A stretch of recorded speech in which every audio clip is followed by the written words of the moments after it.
안녕하세요. 저는 결혼 25년 차 50대 주부입니다.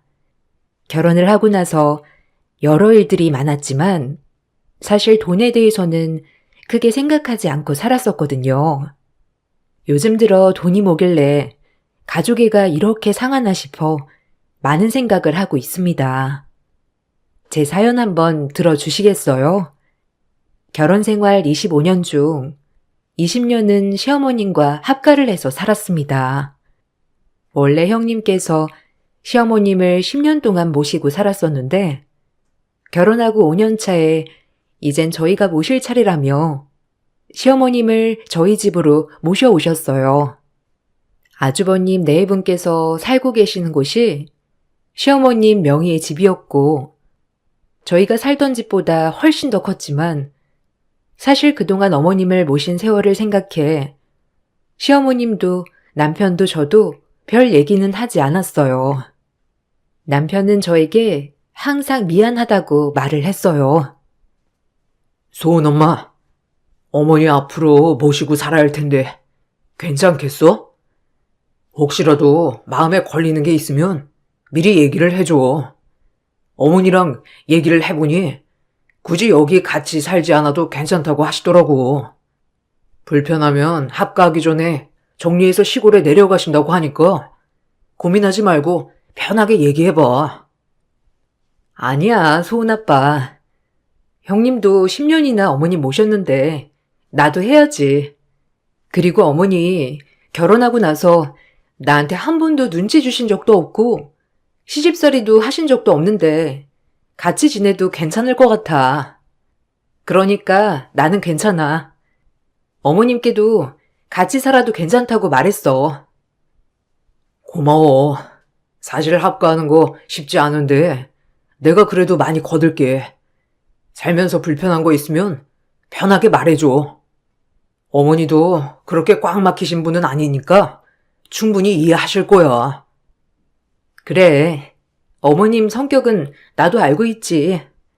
그래서 더욱 어머님이랑 같이 살아도 괜찮다고 생각하는 거야. 나야 뭐 괜찮지만 어머님은 큰 집에서 지내시다 우리 집에 오시면 좁아서 불편하시지 않을까 싶은데. 뭐 우리도 살다가 정 불편하면 이사를 가든지 하자. 어머니도 괜찮다고 하셨고 혹시라도 집이 좁으면 이사 가자고 보태주신다고도 하셨어. 그리고 생활비는 걱정하지 마. 어머니가 생활비도 보태주신다고 하니까 그것도 걱정하지 않아도 될 것 같아. 남편과 많은 대화 끝에 저는 시어머님과의 합가를 찬성하였습니다. 시어머님께서는 정말 여장부라 할 정도로 씩씩하고 굳건하신 분이셨어요. 이미 제가 모실 당시 60대가 넘으셨지만 그때까지도 소소하게 일을 하시면서 생활비를 스스로 버셨죠. 시아버님께서는 제가 결혼을 하기 전에 지병으로 돌아가신 상태였습니다. 시아버님이 계실 때에도 생기는 시어머님이 다 책임을 지실 정도로 생활력이 강하신 분이셨어요. 처음에는 그런 시어머님과 잘 맞을까 걱정도 많았지만 오히려 결혼을 하고 나서 시집살이 한 번 없이 잘 지내왔습니다. 그래서 합가를 해도 괜찮을 것 같다 생각을 했죠. 역시나 합가를 하고 나서도 어머님께서는 집안일에 대해서 한 번도 뭐라고 하신 적이 없었어요. 오히려 남편에게 같이 집안일도 도우고 육아에도 적극 참여하라고 얘기를 하실 정도였죠. 아범아, 아무리 일이 바쁘고 힘들어도 가사는 조금씩 해줘야 된다. 알지? 아무래도 집안일은 끝도 없으니까 옆에서 하나둘씩 같이 거들어줘야 할 수 있으니 많이 도와주면서 살거라. 네, 어머니 알고 있어요. 너무 걱정하지 마세요. 어머니도 이제는 좀 일도 쉬고 집에서 편하게 계세요. 저도 이제는 월급도 많이 올랐고 그래도 내 식구 먹여 살릴 정도는 되니까 무리하면서 일하지 마시고 좀 쉬세요. 아이고, 어차피 죽으면 평생 쉴 것을 지금 움직일 수 있을 때 많이 움직여야지. 원래 몸을 움직여야 건강하게 잘 사는 거다. 나이 먹었다고 안 움직이면 더 몸이 아프고 빨리 늙는 거야. 나는 일하는 거라고 생각은 안 하고 운동하는 거라고 생각하면서 일하는 거야. 이 나이에 불러주는 곳이 있다는 게 다행이지 뭐. 어머님, 그래도 너무 무리하지 마시고 쉬시면서 놀러도 다니시고 그러세요. 주변에 다른 분들 보면 여행도 많이 가신다고 하는데 어머님도 이번에 같이 여행 가보시는 건 어떠세요? 집안일은 걱정하지 마시고요. 아니다. 고생은 어미랑 아범이 하는데 어떻게 나라고 놀러 다닐 수 있겠니? 무리하면서 일하는 거 아니니까 너무 걱정하지 말거라. 집안일이야 소은애미가 알아서 잘하니 나는 걱정 하나도 안 한다. 나보다 더 꼼꼼하게 잘하고 있으니 내가 여기서는 안심하고 푹 쉬고 있잖니. 남편 외벌이로 살림을 꾸려가고 있었지만 남편도 어느 정도 능력이 있었던 사람이었기 때문에 굳이 시어머님께서 생활비를 보태지 않아도 됨에도 불구하고 어머님은 매달 생활비를 보태주셨어요.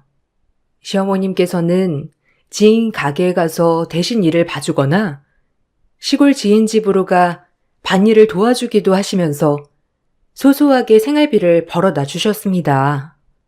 그 중에서 일부는 저에게 오로지 용돈을 하라며 지어주신 돈도 있었어요.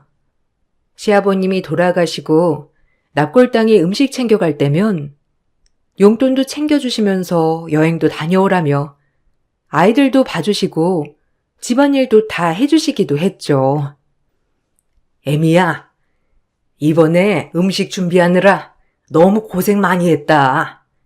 사실 이제 그만해야 하나 싶기도 하고 너한테 맡기는 것도 염치도 없고 내 남편인데 손수 음식 마련해야 하는데 그게 안 되니까 오래만 하고 그만해야 할까 하는구나.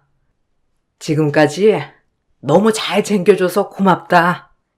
결혼하고 합가한 후에 벌써 10년이나 되었는데 이렇게 매번 나 꼴딱 갈 때마다 챙겨주니 나는 너무나 고맙구나.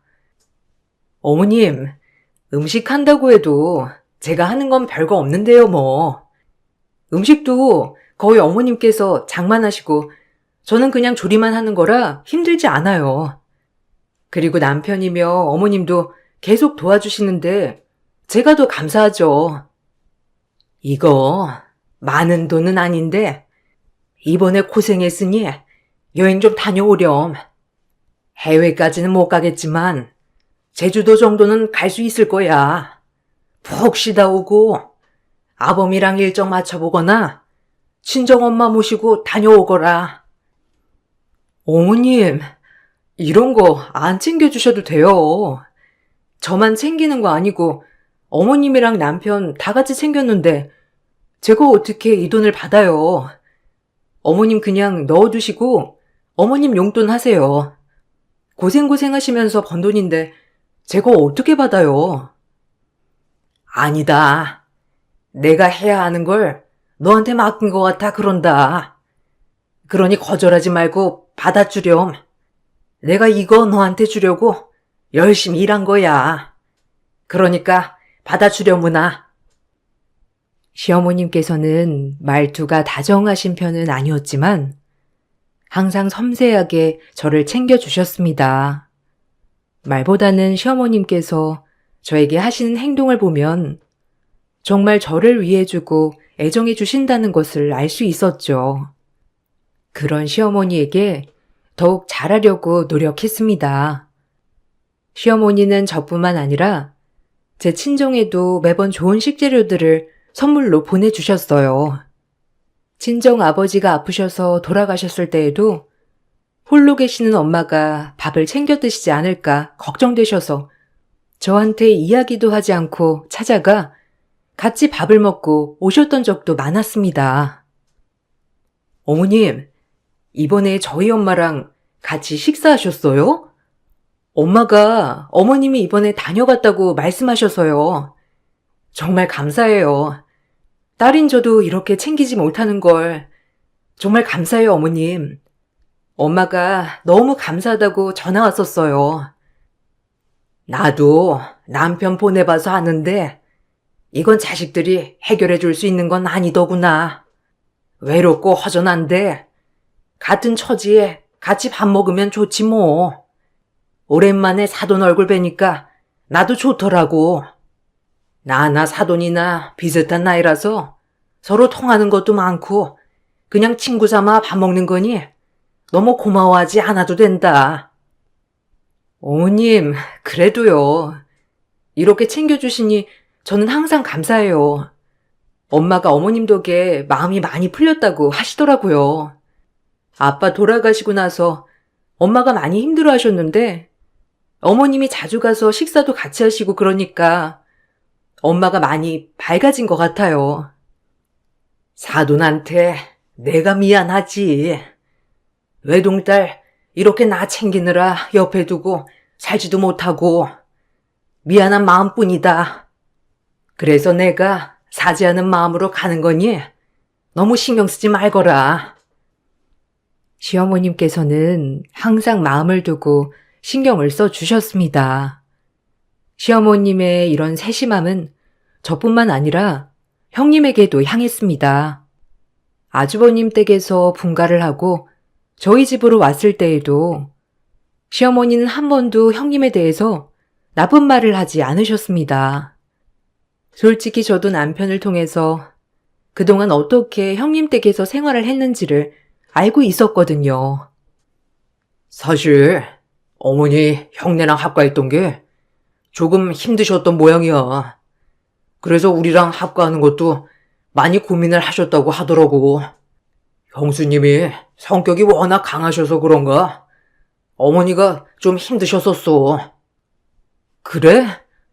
어머님께서는 나한테 별말 안 하셨는데 항상 형님이 착했다고 드센 당신과 사느라 힘들었을 거라고 말씀하셨거든. 그래서 그런 줄 알았어. 근데 무슨 일이 있었나 보네? 형수님은 일을 하다 보니까 집안일도 다 엄마한테 맡기고 아무것도 안 한 것 같더라고. 조카들 돌보는 것도 다 엄마가 하셨고 생활비도 매달 받아갔다고 했는데 솔직히 집안일에 아이들 보는 것까지 그거에 대해서는 뭐 고마워하지도 않았던 모양이야. 그것 때문에 형이랑 형수님도 자주 싸웠던 것 같고. 아, 그랬구나. 어머님이 그런 건 한 번도 이야기 안 하셔서 전혀 몰랐어. 그래서 우리 집에 오시고 매달 생활비를 주시는 건가? 그러지 않아도 괜찮다고 말씀드려도 어머님이 생활비는 받아야 된다고 강경하게 말씀하셔서 그런가 했는데 어머님이 눈치가 보이셨을 수도 있겠네. 이건 당신이 한번 어머님께 말씀드려봐. 그러지 않으셔도 된다고. 나도 여러 번 얘기했어. 소은 엄마도 생활비 신경 안 쓴다고 안 주셔도 된다고 여러 번 얘기를 했는데 어머니 마음이 그렇지 않더라고. 그냥 생활비 주는 게 마음 편하시다고 하니 뭐 어쩔 수 없지. 나는 어머님이 나에게 너무 잘해주셔서 내가 불편하게 해드리는 건 아닐까 걱정했는데 정말 잘해드려야 되겠다. 난 나중에 우리 아들이 결혼한다고 해도 어머님 같은 시어머니가 되어야겠다 생각이 들어. 어머님께서는 아주버님 댁에서 합가를 하면서 힘든 일들이 많으셨던 것이었어요. 그럼에도 한 번도 저에게 형님에 대한 이야기를 나쁘게 하신 적이 없었던 것을 보면서 정말 대단하시다 생각을 했습니다. 10년 동안 시어머님과 살면서 저는 한 번도 불편하고 힘들다 생각을 했던 적은 없었습니다. 전업주부였지만 설거지가 밀리고 빨래가 밀려도 한 번도 뭐라고 하신 적도 없었죠. 어머님이 아끼시던 옷을 세탁하며 망가뜨렸을 때에도 그럴 수 있다며 그냥 오실 뿐이라고 오히려 죄송해하는 저를 위로해 주셨을 정도였습니다. 그런 시어머님께서 합가를 한 지 10년이 되던 해 뇌졸중으로 쓰러지게 되셨어요. 다행히 빨리 조치를 취해서 생명에는 지장이 없었지만 오른쪽 몸이 마비가 되었고 언어장애가 오시게 되었죠. 어머님 간병으로 아주버님 네와 저희 네가 모여서 상의를 하기도 했습니다. 어머니 지금 상태로는 혼자서는 생활하기 어려우실 것 같은데 다들 어떻게 생각하니? 우리는 나랑 아내 둘 다 일을 하고 있으니 어머님을 돌볼 시간이 없을 것 같아. 그래서 말인데 어머니 요양병원으로 모실까 싶은데. 사실 그것밖에 방법이 없지 않아요? 어머님, 한쪽 몸도 마비돼서 혼자서 식사도 못 하시고 화장실도 제대로 못 가실 텐데 말 그대로 옆에서 계속 붙어서 간병해야 할 텐데 그게 쉬운 일도 아니고 그냥 요양병원으로 모셔요. 문제는 병원비인데 이건 어떻게 할까요? 어머니, 시골에 있는 부동산 처분을 해야 하지 않을까 싶어. 어머님 좀 괜찮아지시면 그거 처분을 해서 병원비로 사용하자고 말씀드려야 할 것 같은데 너희들 생각은 어때? 그래요. 그게 나을 것 같아. 시골집 처분하는 걸로 병원비는 다 감당되겠어? 그래도 일부는 남겨두고 우리 둘이 좀 모아서 보태야 하지 않을까? 우리 형편에 어떻게 매달 돈을 모아? 지금 사정도 별로 안 좋은데 우리는 생활비 부담 못한다. 형, 아무리 그래도 어머니 아프신데 조금이라도 보태야지.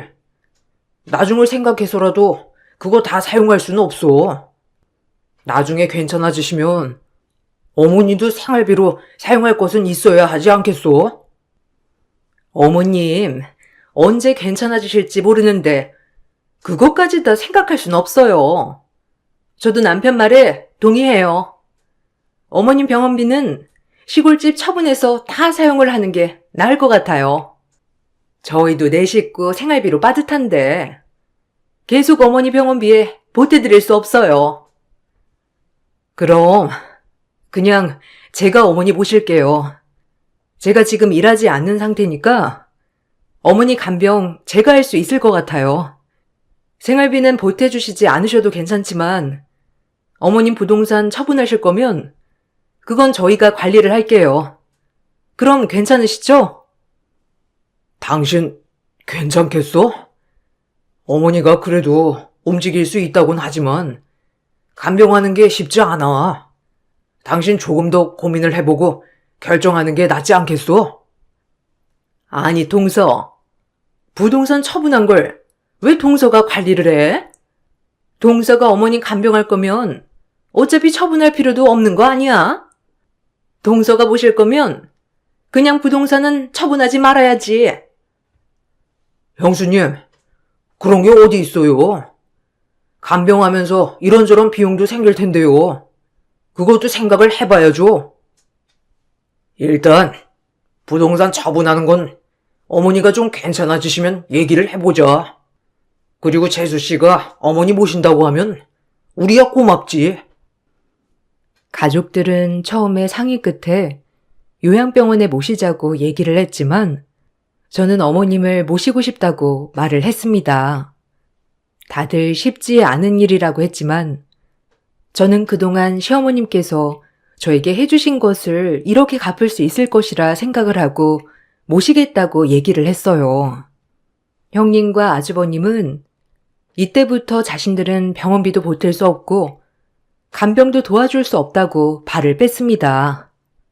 그동안 저뿐만 아니라 아주버님 네에게도 잘해주셨던 어머님의 모습을 보면 서운할 수도 있었지만 그래도 힘든 일이었으니 이해를 하고 넘어가게 되었습니다. 그렇게 저는 10년의 간병을 하게 되었어요. 어머님은 한쪽 마비가 오시다 보니 옷을 입는 것부터 화장실 가는 것, 밥을 먹는 것까지 어느 하나 쉬운 일이 없었습니다. 제가 옆에서 도와주지 않으면 아무것도 혼자서 하지 못하셨죠. 특히나 언어장애까지 오다 보니 어머님과의 소통은 더욱 어려웠어요. 글씨를 쓰는 것도 힘들어 항상 눈짓과 손짓으로 대화를 하곤 했습니다. 힘들었지만 시어머님은 힘든 와중에도 저에게 민폐가 될까 싶어 정말 많이 노력하셨어요. 항상 미안하다며 쪽지에 적어 전해주셨는데 저는 그런 어머님의 모습이 고마우면서도 마음이 슬펐습니다. 어머님, 이번에 또 나한테 미안하다고 쪽지 적어 주셨어. 그러시지 않으셔도 되는데 점점 어머님이 마음이 약해지시는 것 같아서 마음이 너무 슬프네. 우리 어머님, 전에는 누구보다 강하셨던 분이셨는데 이러다 더 약해지시는 건 아닐까 너무 걱정돼. 어머니가 당신 정말 많이 아끼셨잖아. 정정하셨을 때도 당신 고생할까봐 전전긍긍하셨는데 아프시고 나니 당신 손 빌리는 것 같아서 미안한가 보네. 당신 정말 대단해. 난 아들이지만 간병하면서도 엄마한테 화도 내고 그랬을 텐데 당신은 그런 적도 없잖아. 지금까지 너무 고마워. 그렇지만 버거우면 언제든지 얘기를 해줘. 알았지? 그래. 아직은 나도 괜찮고 힘들지 않아. 오히려 나는 지금 어머님이 나한테 해주신 거 보답해 드리는 것 같아서 좋아. 어머님 이렇게 아프신 와중에도 내 손 안 빌리고 혼자서 어떻게든 해보시려고 하는 거 보면 나는 더 감사하지. 어머니가 저번에 나한테도 미안하다고 쪽지 주시더라고. 나이가 점점 드시면서 마음도 많이 약해지시는 모양이야. 너무 힘들면 형이나 형수님께 부탁드려 볼 테니까 편하게 말해. 형이랑 형수님도 도와주실 거야. 지금까지 누구보다 여장부 같은 모습이셨던 어머님은 뇌졸중 이후 점점 약해지셨습니다. 누구보다 건강하고 튼튼하셨던 어머님께서 점점 야이고 약해지시는 모습을 보며 너무나 속상하고 힘들기도 했죠. 그러던 중 친정엄마가 몸이 좋지 않으셨을 때 저는 철없이 시어머니 앞에서 엉엉 울며 토로했던 적도 있었습니다. 어머니, 저 너무 힘들어요.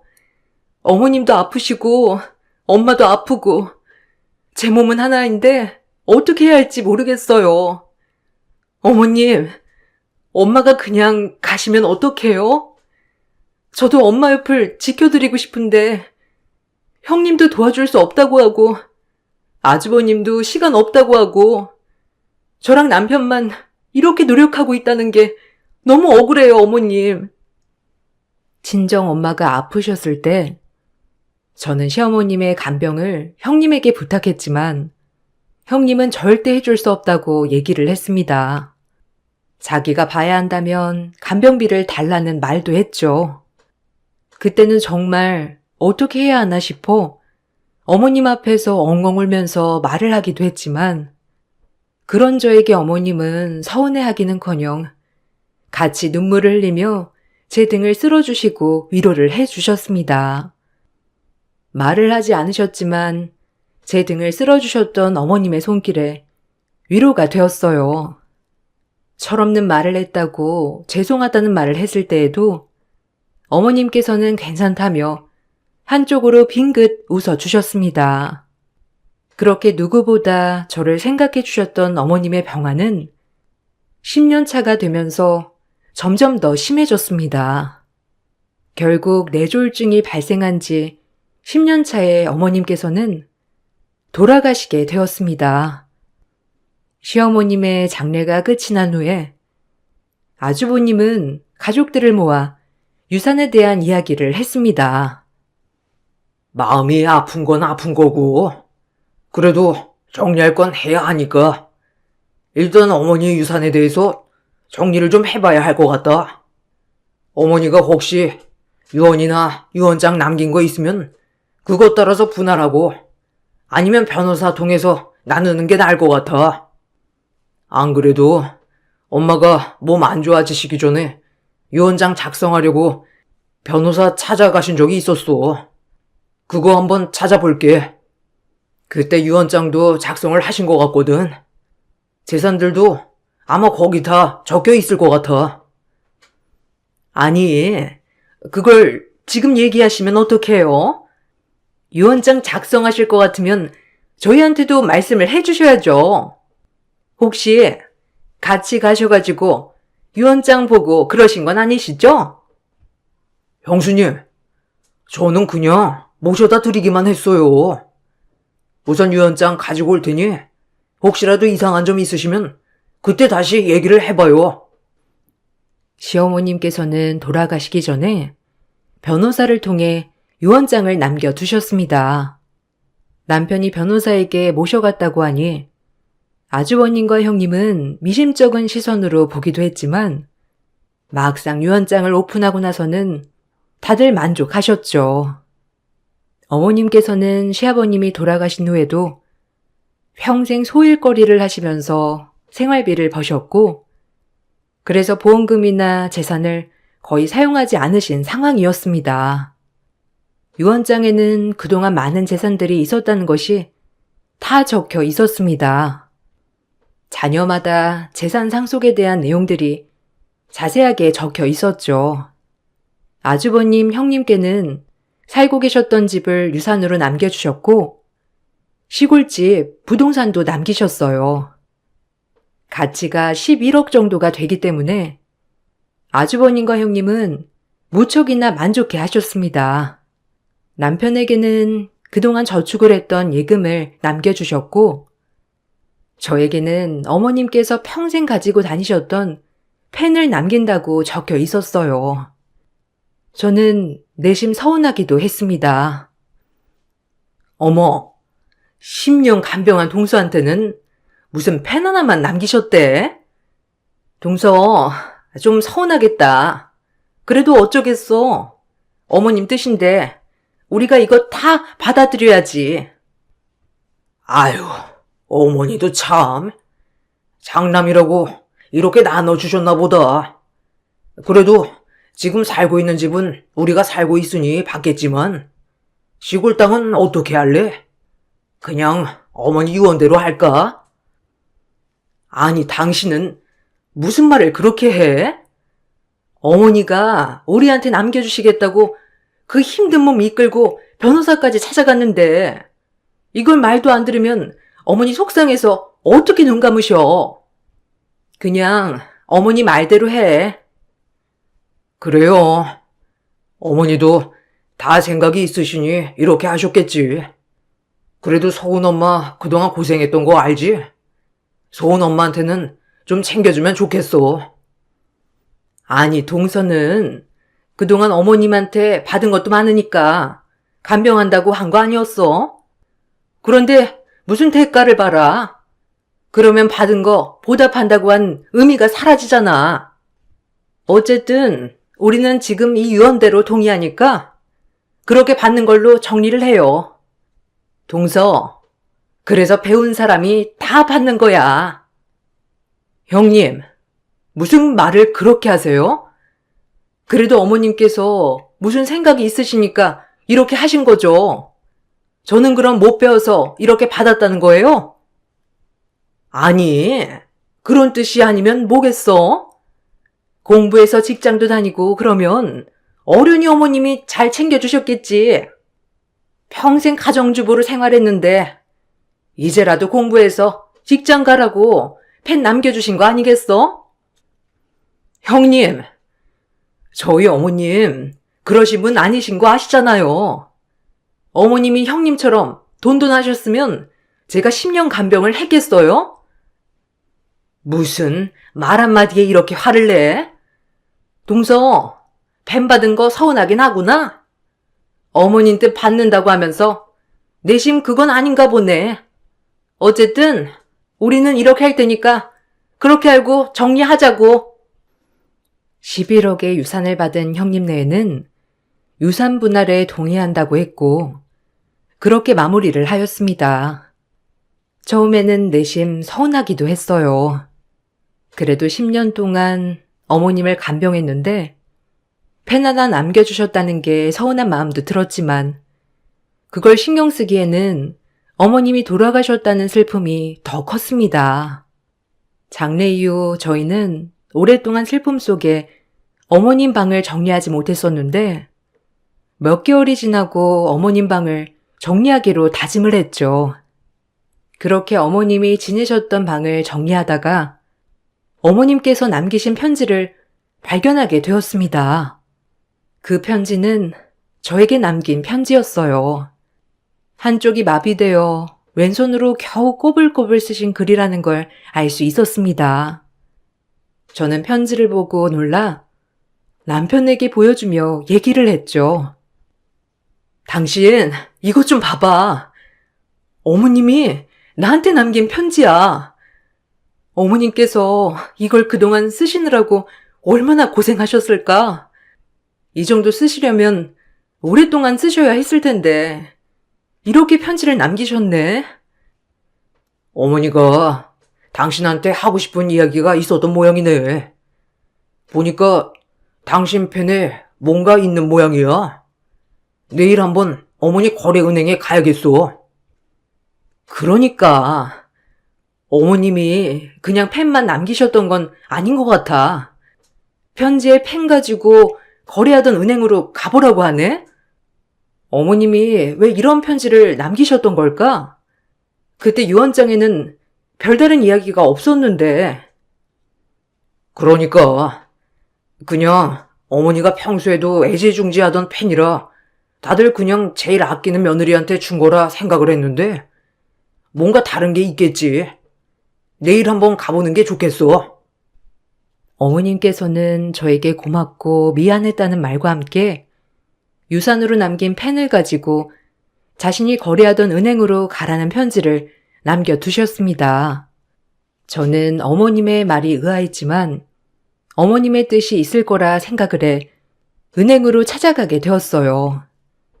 은행으로 찾아가 직원에게 펜을 보여주니 다들 놀라 저를 쳐다보더라고요.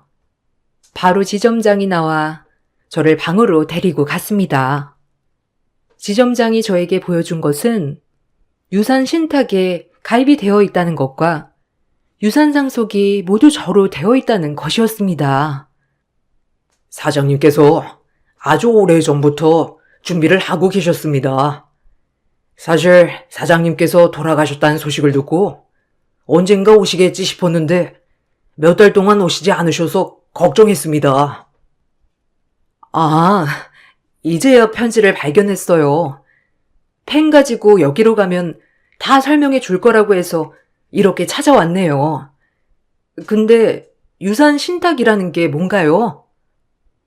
사장님께서 아마 재산 일부는 유산 상속으로 유언하셨을 거고 나머지는 이렇게 신탁으로 맡겨주셨습니다. 모든 재산에 대해서 며느리분께 상속을 한다고 하신 상태이고요. 상속에 대한 내용은 사장님께서 다 생전에 정해두신 상황이라 서명만 하시면 됩니다. 제가 왜 이걸 어머님께서 다 정해주신 거라고요? 저희 이미 유산 분배는 끝이 난 상황인데요. 네, 사장님께서도 그 말씀을 꼭 하셨는데 이거에 대해서는 며느님께만 설명을 드리고 다른 분께는 함구해달라고 말씀하셨습니다. 전에 한번 첫째 아드님 네 분이랑 방문하셨던 적이 있었는데 그때도 사장님 부동산을 맡기고 대출을 받으려고 하시더라고요. 그때는 한 번 해주셨는데 다음에 바로 다 날리셔서 결국 사장님께서 해결을 하셨던 적이 있으셨거든요. 아마 그것 때문에 재산을 지키시려고 부단히 노력을 하셨습니다. 은행 지점장님이 하신 이야기는 놀라웠습니다. 어머님께서는 부동산의 일부와 예금, 보험금, 연금 등을 모두 저에게 남겨주셨습니다. 그동안 아주버님과 형님이 자신의 재산을 탐내고 있었고 그 때문에 재산을 어떻게든 지켜보고자 노력을 하셨던 모양이더라고요. 저는 어머님께서 남겨주신 펜을 가지고 서명을 했습니다. 이 사실은 남편에게도 알렸죠. 어머니가 다 뜻이 있으셨구나. 안 그래도 당신을 제일 아꼈는데 유산 분배에는 펜만 나와 있어서 나도 많이 놀랐어. 그래도 어머니라면 당신한테 제일 많은 재산을 주지 않을까 싶었거든.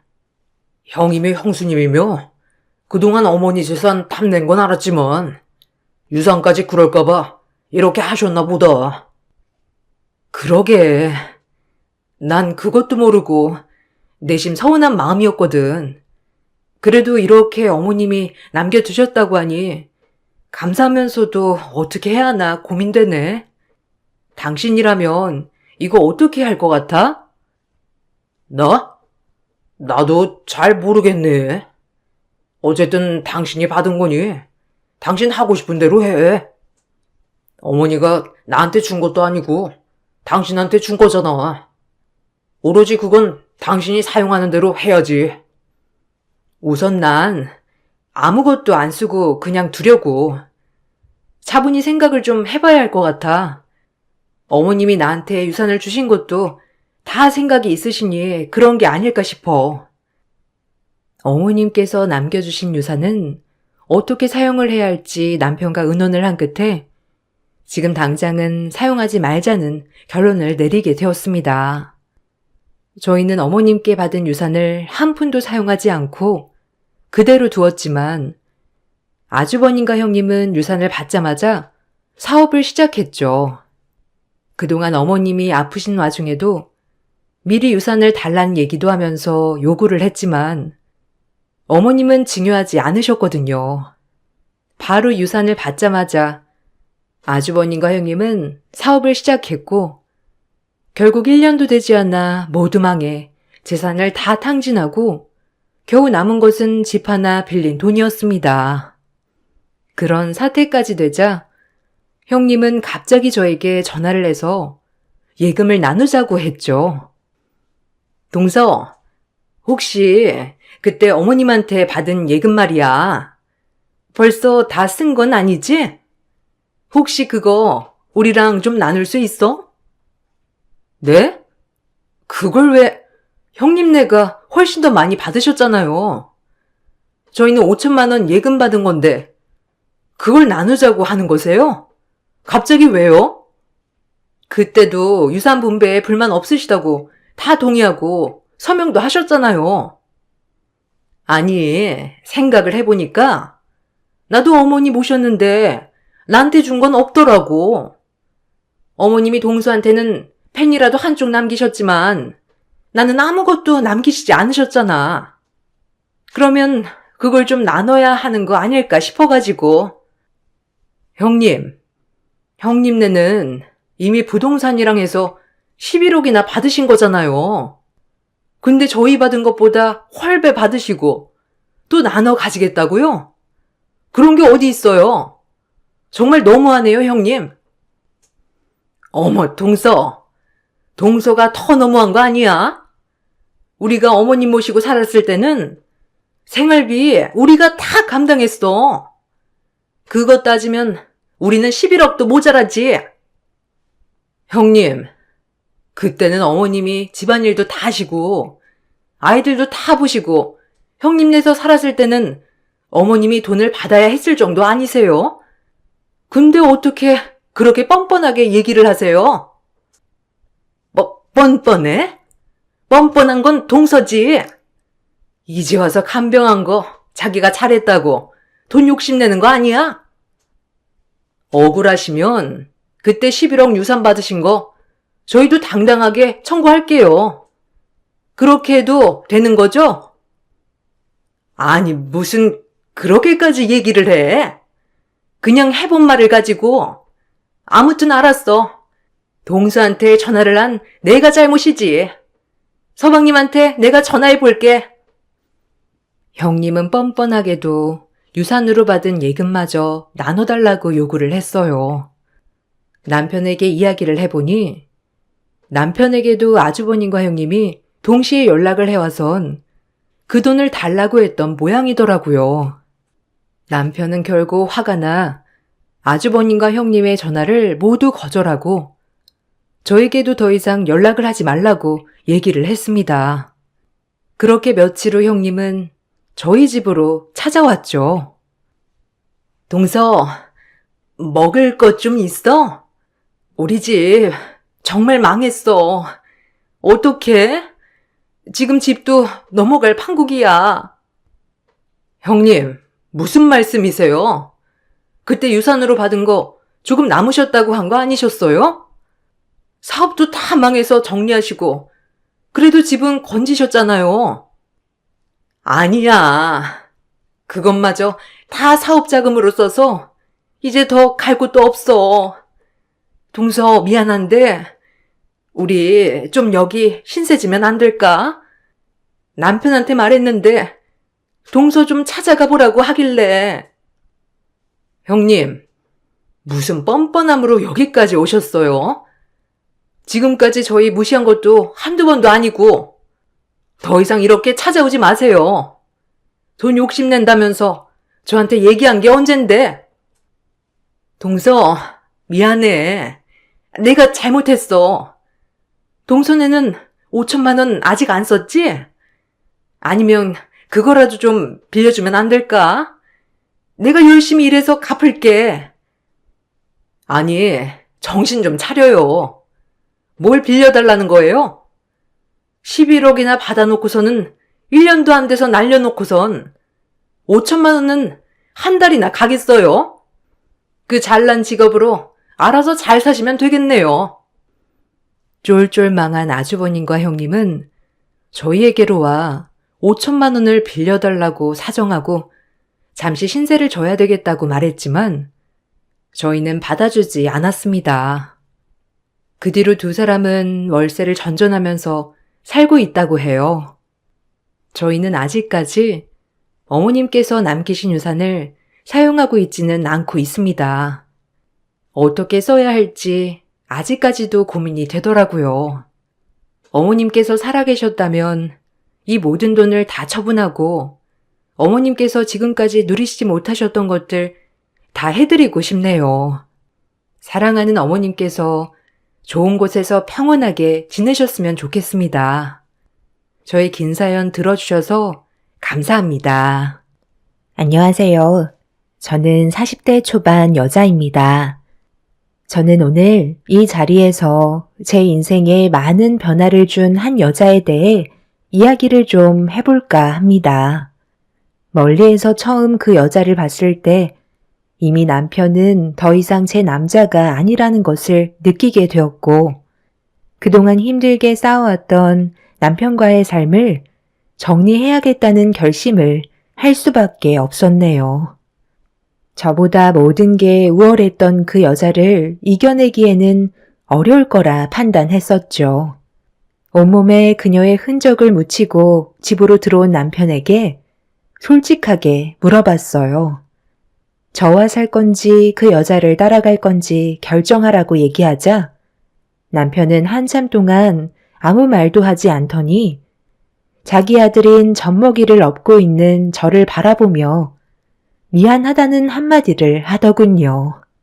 어느 정도 예상은 했었지만 저와 갓 태어난 자기 아들을 보면서도 등을 돌리는 모습을 보게 되니 저도 모르게 눈물이 흘렀습니다. 저도 사람인지라 힘들게 이끌어온 가정이 외간 여자 하나 때문에 무너지는 걸 보고 싶지 않았어요. 남편 몰래 핸드폰을 뒤져 그녀의 전화번호를 찾아냈고 저희는 그렇게 직접 얼굴을 대면하게 되었네요. 상당히 당돌해 보이는 그녀에게 제가 건넨 첫마디는 더 이상 진행하지 말고 멈춰달라고 부탁을 하게 되었죠. 그쪽이 지금 하는 행동은 인간으로서 해선 안 될 짓이라는 걸 모르지 않을 텐데 이제 그만 여기서 멈춰줬으면 좋겠어요. 돈이 아무리 좋다 해도 남의 가정까지 깨버리는 건 너무하잖아요. 그 사람의 실수 제가 받아들이고 감수하면서 살 테니까 이제 그만 멈춰주세요. 세상에 좋은 남자 많은데 왜 하필 가정 있는 사람을 건드리는 거죠? 능력 좋은 남자들 그쪽 주위에는 널렸을 것 같은데 제 등에 업고 있는 아이 보이시죠? 태어난 지 얼마 되지도 않은 젖먹이인데 얘가 무슨 잘못이 있겠어요. 아빠 없는 아이로 만들어주고 싶지 않아요. 저만 아프면 되지 아이까지 상처받는 건 원하지 않는다고요. 그러니까 더 이상 진행하지 말고 여기에서 멈춰줬으면 좋겠네요. 그쪽이 원하는 걸 해드릴 테니 좋게 해결해 주셨으면 좋겠어요. 돈이 필요하시면 제 능력선에서 드릴게요. 그렇게 얘기하시면 제가 돈 받고 떨어질 거라 생각하시는 거예요? 남편 간수도 제대로 하지 못한 한심한 종자가 이제 와서 수습하면 달라질 것 같아? 나를 어떻게 보고 지금 돈으로 막으려 드는 거죠? 젖먹이 업고 오면 내가 그쪽한테 조금의 동정이라도 느낄 줄 알았나 봐. 그쪽이 아무리 발버둥 쳐봤자 지금의 우리 관계는 막을 수 없다는 거 잘 알 텐데. 그냥 현실을 받아들이고 물러서는 게 모두에게 좋지 않겠어요? 괜히 힘 빼지 말고 각자 갈 길 가자고요. 어차피 그쪽은 그 사람이랑 잠깐 놀다가 또 다른 남자 만날 거잖아요. 그럴 거면 여기에서 멈춰 달라는 거예요. 제가 이렇게까지 그쪽한테 매달리고 있는데 한 번만 다시 생각해주면 안 되는 거예요? 그쪽 피해 보는 일 없게 할 테니까 여기서 제발 멈춰 달라고요. 사람 하나 살린다 치고 충분히 넘어갈 수 있잖아요. 귀머거리도 아니고 제 말을 왜 이렇게 못 알아들으세요? 서로 좋아서 만나는 건데 남의 사정까지 봐줘야 하는 거예요? 그 사람이 왜 저한테 넘어왔는지 이제야 알 것 같네요. 말이 통하지 않을 만큼 앞뒤가 꽉 막혀 있는데 그 사람도 얼마나 속이 터지겠어요? 그냥 구차하게 이러지 말고 서로 각자 갈 길 가자고요. 상간녀는 돈보다 저희 남편을 더 원하고 있었어요. 저한테 받는 돈보다 남편에게 얻는 것들이 더 많다고 판단했는지 자리에서 일어나 매달리는 저를 뿌리쳤습니다. 결국 아무것도 얻지 못한 채 집으로 돌아와 한참 동안 눈물을 흘리다 보니 제 마음속에 저는 점점 분노로 가득 채워지게 되었고 남편이 퇴근하고 집에 들어오자마자 집안의 온갖 물건들을 전부 다 집어 던지면서 난리를 치고 말았네요. 남편은 저와 상간녀가 단둘이 만났다는 걸 알고 있었는지 제 얼굴에 이혼 서류를 던져 버렸고 남편은 이미 상간녀와 살림을 차리겠다며 저와의 삶을 정리하려고 확실하게 마음을 정리한 듯 보였습니다.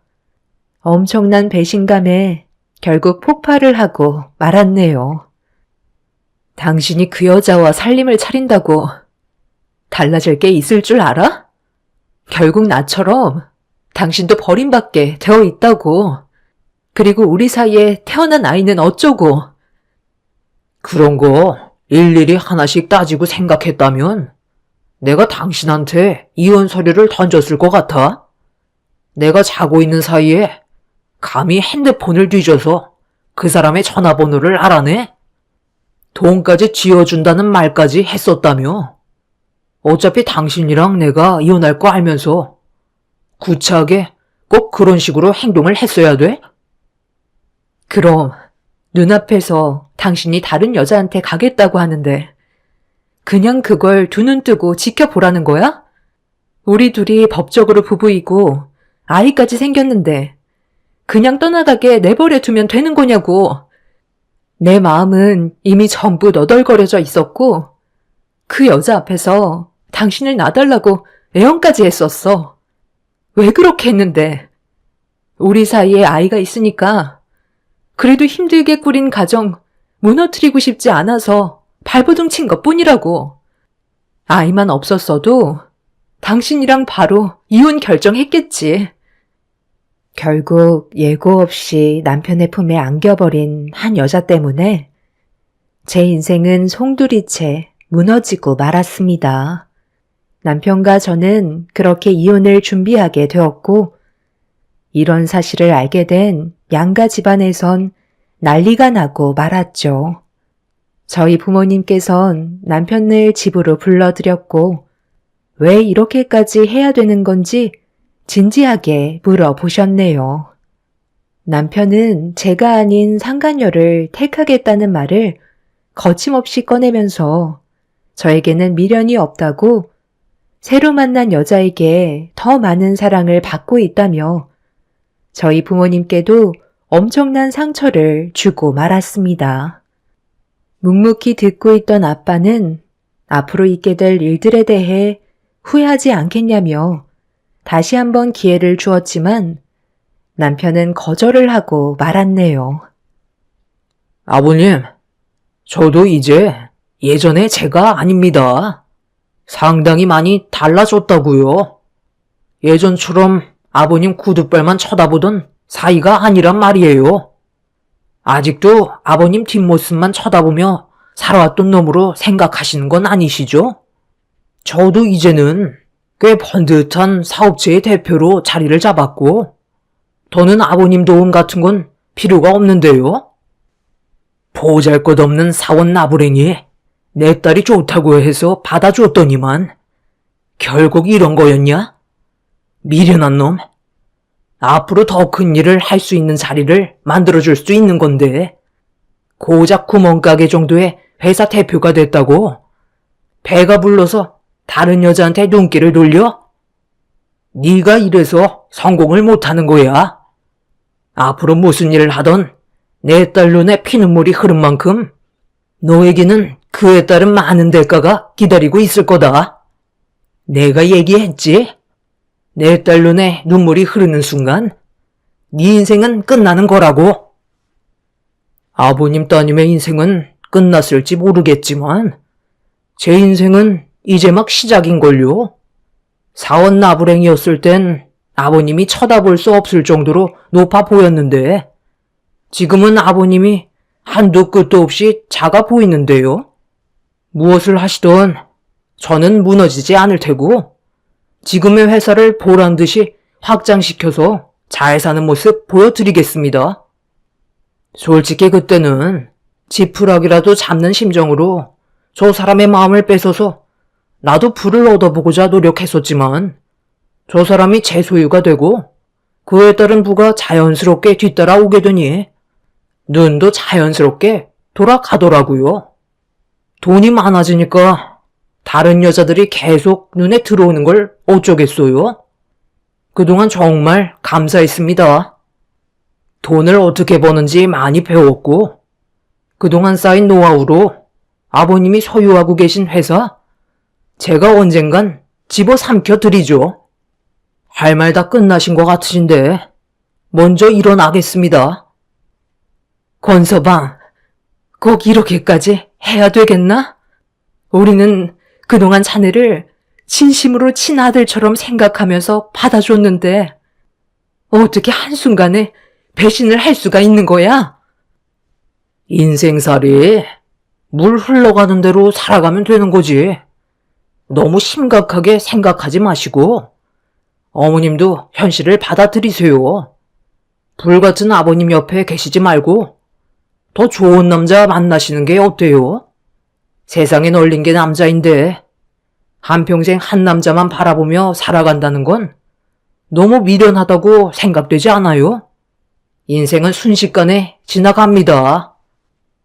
남편은 자리에서 일어나 저에게 눈길조차 주지 않고 돌아가 버렸어요. 부모님은 상간녀의 치마폭에 쌓여서 빠져나오지 못하는 남편을 보며 가슴을 치셨고 아빠는 결국 혈압이 오르셨는지 쓰러지게 되셨네요. 저는 아빠 회사에서 일손을 도와주고 있었는데 어느 날 회사에 신입사원이 들어왔었고 저와 자주 마주치게 되는 일이 많았어요. 신입사원이라 모든 서툰 모습이 눈에 띄어 제가 가르쳐 줄 수 있는 것들은 알려주었고, 여러 가지로 조언도 해주면서 비슷한 나이라 어느새 가까워지게 되었는데, 시간이 지나다 보니 서로의 감정에 변화가 생기면서 연인 사이로 발전하게 되었죠. 부모님께선 항상 저에게 하셨던 말씀 중에 하나가 제가 마음에 들어하는 사람이 있다면 아무것도 따지지 않고 그 사람의 인간성 하나만 보겠다는 말을 하셨어요. 한마디로 조건이 중요하다는 건 아니었죠. 그런데 회사에 저와 그 사람이 연애하고 있다는 소문이 퍼지게 되면서 아빠는 남편을 불러 저를 진심으로 사랑하고 있는지 물어보았고, 저와 평생 함께하고 싶다는 확고한 마음을 보여주자 아빠는 그 사람의 조건을 따지지 않고 저를 사랑하고 있다는 거 하나로 결혼을 허락해 주셨습니다. 그렇게 그 사람이 저희 집안 식구가 되면서 아빠는 그동안 회사를 이끌어오면서 쌓아왔던 노하우들과 여러 가지 많은 방법들을 알려주며 남편의 위치를 상당히 많이 끌어올렸어요.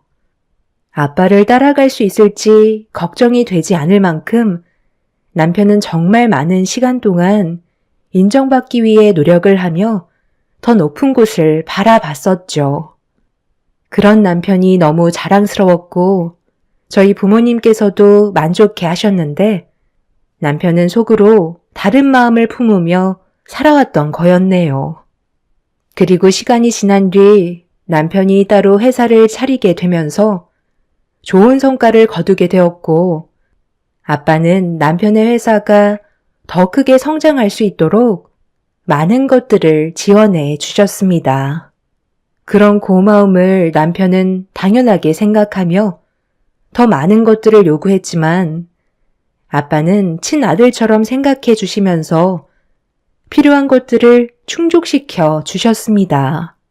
아빠가 바라시는 건 뒤에서 아낌없이 지원을 해주는 만큼 남편이 저에게 잘하길 바라셨어요. 처음에는 제가 많은 사랑을 받고 있다는 걸 느낄 수 있을 만큼 정말 잘했었는데 완벽하게 자리를 잡고 아빠의 도움 없이도 회사가 커가기 시작하자 남편은 점점 본성을 드러내 보이기 시작했던 거였죠. 결국 그동안 참아왔던 자신의 진짜 모습이 방출되면서 제가 아닌 다른 여자에게 눈길을 돌렸고 결국 저희 가족은 남편에 대한 배신의 아픔만 남겨진 채 그 사람과의 인연을 끊어내고 말았습니다. 돈을 버는 만큼 저와 이혼을 할 때 위자료는 그 사람에게 아무것도 아니었어요. 신입사원이었을 땐 지갑에서 돈 꺼내는 것조차 힘들어하던 사람이 돈이 많아지니 물 쓰듯이 흥청망청 쓰며 저와 이혼을 할 때도 그 정도는 껌값이라는 듯 원하는 조건을 들어주고 최대한 빨리 인연을 끊어내는 걸 더 크게 생각했었습니다.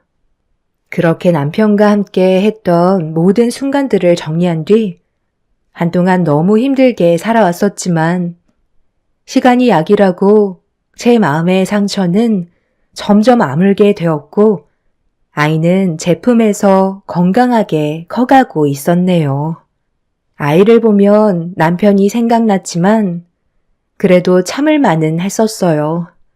그렇게 정신없이 살아가다 보니 어느새 5년이라는 시간이 흘렀고 더 이상 남편의 배신으로 인한 아픔은 남아있지 않았습니다. 저희 부모님께서도 현실에 더 충실했고 저와 제 아이에게 더욱더 많은 사랑을 주셨네요. 그렇게 잘 지내오던 어느 날 저에게 또다시 예상치 못한 일이 다가오고 말았습니다. 제 아이를 데려가려고 유치원에 도착해 차에서 내렸는데 제 아이가 어떤 남자와 대화를 주고받고 있더라고요. 저는 너무 놀라 뭐 하시는 거냐며 제 아이를 안아들며 처음 본 남자의 얼굴을 마주한 순간 엄청난 충격을 받고 말았네요.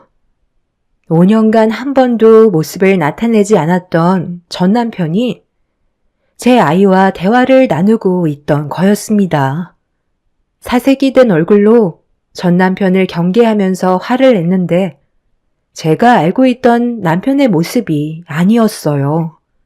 초췌해진 얼굴과 제대로 씻지도 못한 모습으로 주변을 살피고 있는 모습에서 그 사람의 신변에 문제가 생겼다는 걸 알 수 있었죠. 지금 뭐 하자는 거야? 당신이 내 아이 앞에 나타날 자격이 있다고 생각해? 이제서 뭘 어쩌자는 건데? 꼴을 보니까 회사가 망하기라도 했나 봐. 모든 걸 다 잃게 되니까 제일 먼저 생각나는 사람이 당신이더라고. 그런데 차마 당신 앞에 나타날 수가 없었어. 그렇게 모질게 하고 떠났는데 무슨 낯짝으로 나타나겠어? 그동안 내 품에 안겨본 적 없던 우리 아이한테도 너무 미안하고 그래서 잠깐 얼굴이나 좀 보려고 왔었던 것뿐이야. 나는 그동안 아버님한테 모든 걸 다 배웠고 혼자 힘으로 내 회사를 일으켜 세울 줄 알았는데 아버님 없이 운영했던 회사는 빈 껍데기에 불과한 거였더라고. 처음에는 회사 운영이 너무 잘 돼서 앞으로 평생 걱정 없이 잘 살아갈 수 있을 거라 생각했었는데 그건 아주 잠깐 반짝였던 거였어.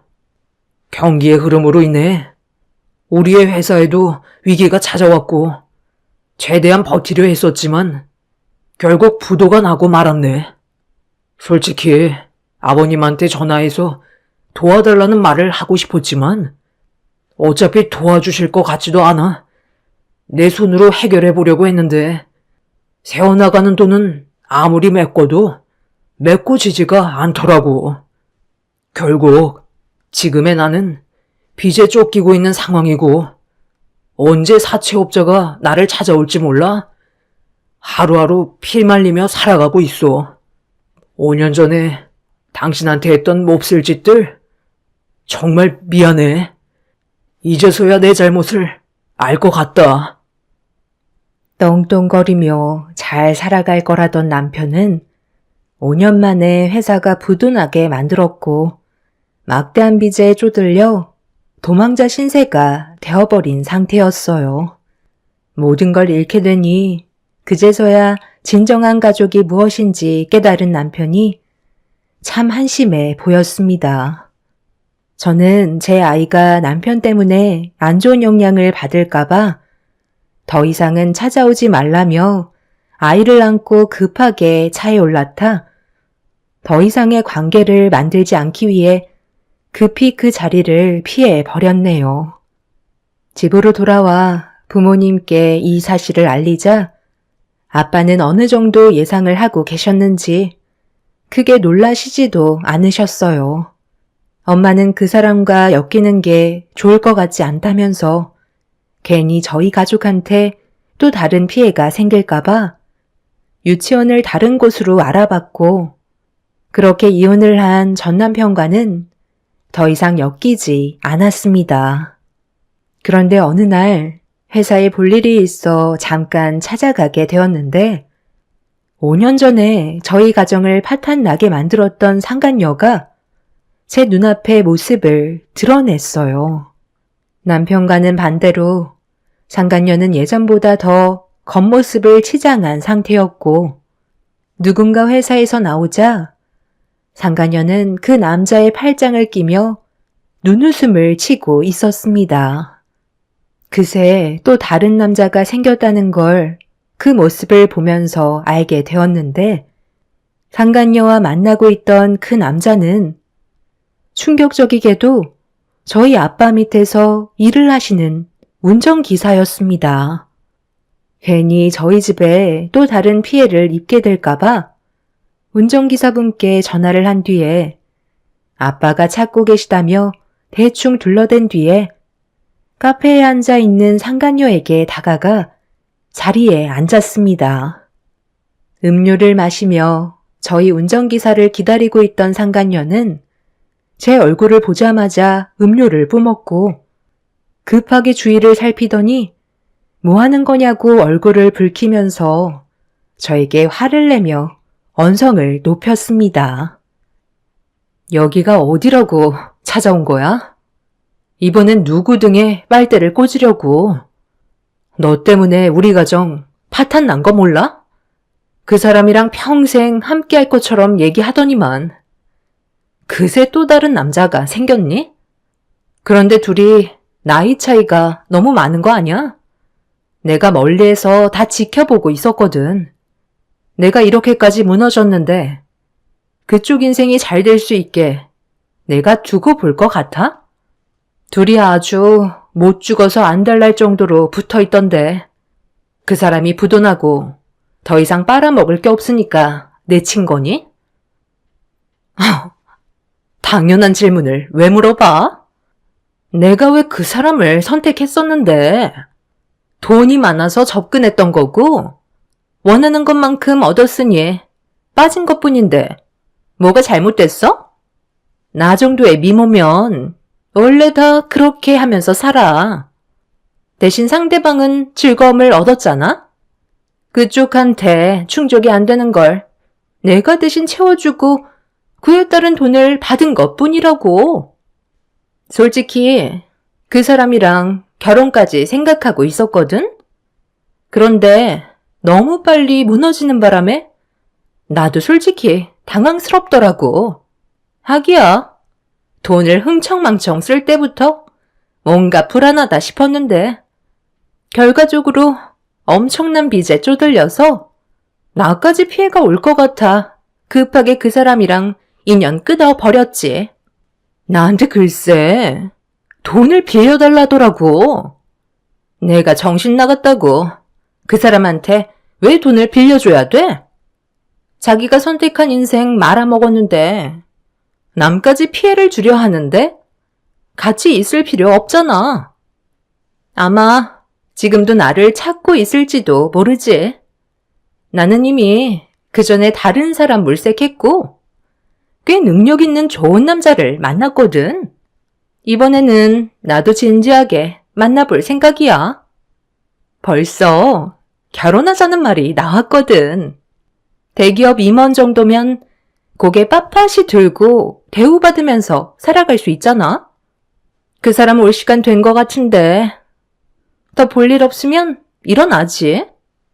내가 그동안 많은 사람들 등골 빨아서 모아준 돈을 그 사람한테 투자했거든. 대기업 임원 정도 얻는데 생각보다 조건이 너무 까다로워서 맞춰주는데 힘들었지만 그래도 앞으로 그 이상 돈 쓸 생각하면 3억쯤이야 아무것도 아니지. 계속 앉아있을 건 아니지? 곧 그 사람 오기로 했는데 계속 신경 쓰이게 할 거야? 상간녀는 저희 아빠 운전기사를 대기업 임원으로 생각하고 있었습니다. 아무것도 모르는 상태에서 김칫국부터 마신 상간녀가 참 멍청해 보였네요. 상간녀는 제가 자리에서 빨리 일어나길 원했고 저는 그녀가 잘 되는 모습을 보고 싶지 않았기 때문에 아무 말도 하지 않은 채 자리에서 일어나 카페에서 빠져나와 회사로 들어갔네요. 회사에서 급하게 걸어 나온 운전기사분은 저에게 인사를 건넨 뒤 상간녀를 만나러 급하게 달려가길래 그분을 불러 세웠습니다.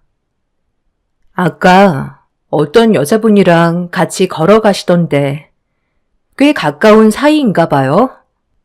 저희 아빠가 혹시 회사 앞에서 연애하시는 사실 알고 계시나요? 아, 그게 저도 나이가 있다 보니 결혼도 해야 될 것 같고 너무 마음이 급해서 얼굴 보러 온다는 거 잠깐은 괜찮을 것 같아서 오라고 했거든요. 저도 이제 총각딱지 떼고 싶은데 한 번만 눈 감아주시면 안 될까요? 저에겐 이번이 둘도 없는 기회라서요. 언제 그런 여자 만나보겠어요. 제발 부탁드릴게요. 대표님께는 비밀로 해주세요. 결혼하려고 벌써 양가 집안 인사까지 전부 끝낸 상태입니다. 저에게는 두 번 다시 없을 정말 중요한 기회라고요. 아까 보니까 저희 아빠 차에 그 여자분을 태우고 바로 앞에 있는 카페까지 태워주시던데 그것도 저희 아빠는 모르고 계시겠죠?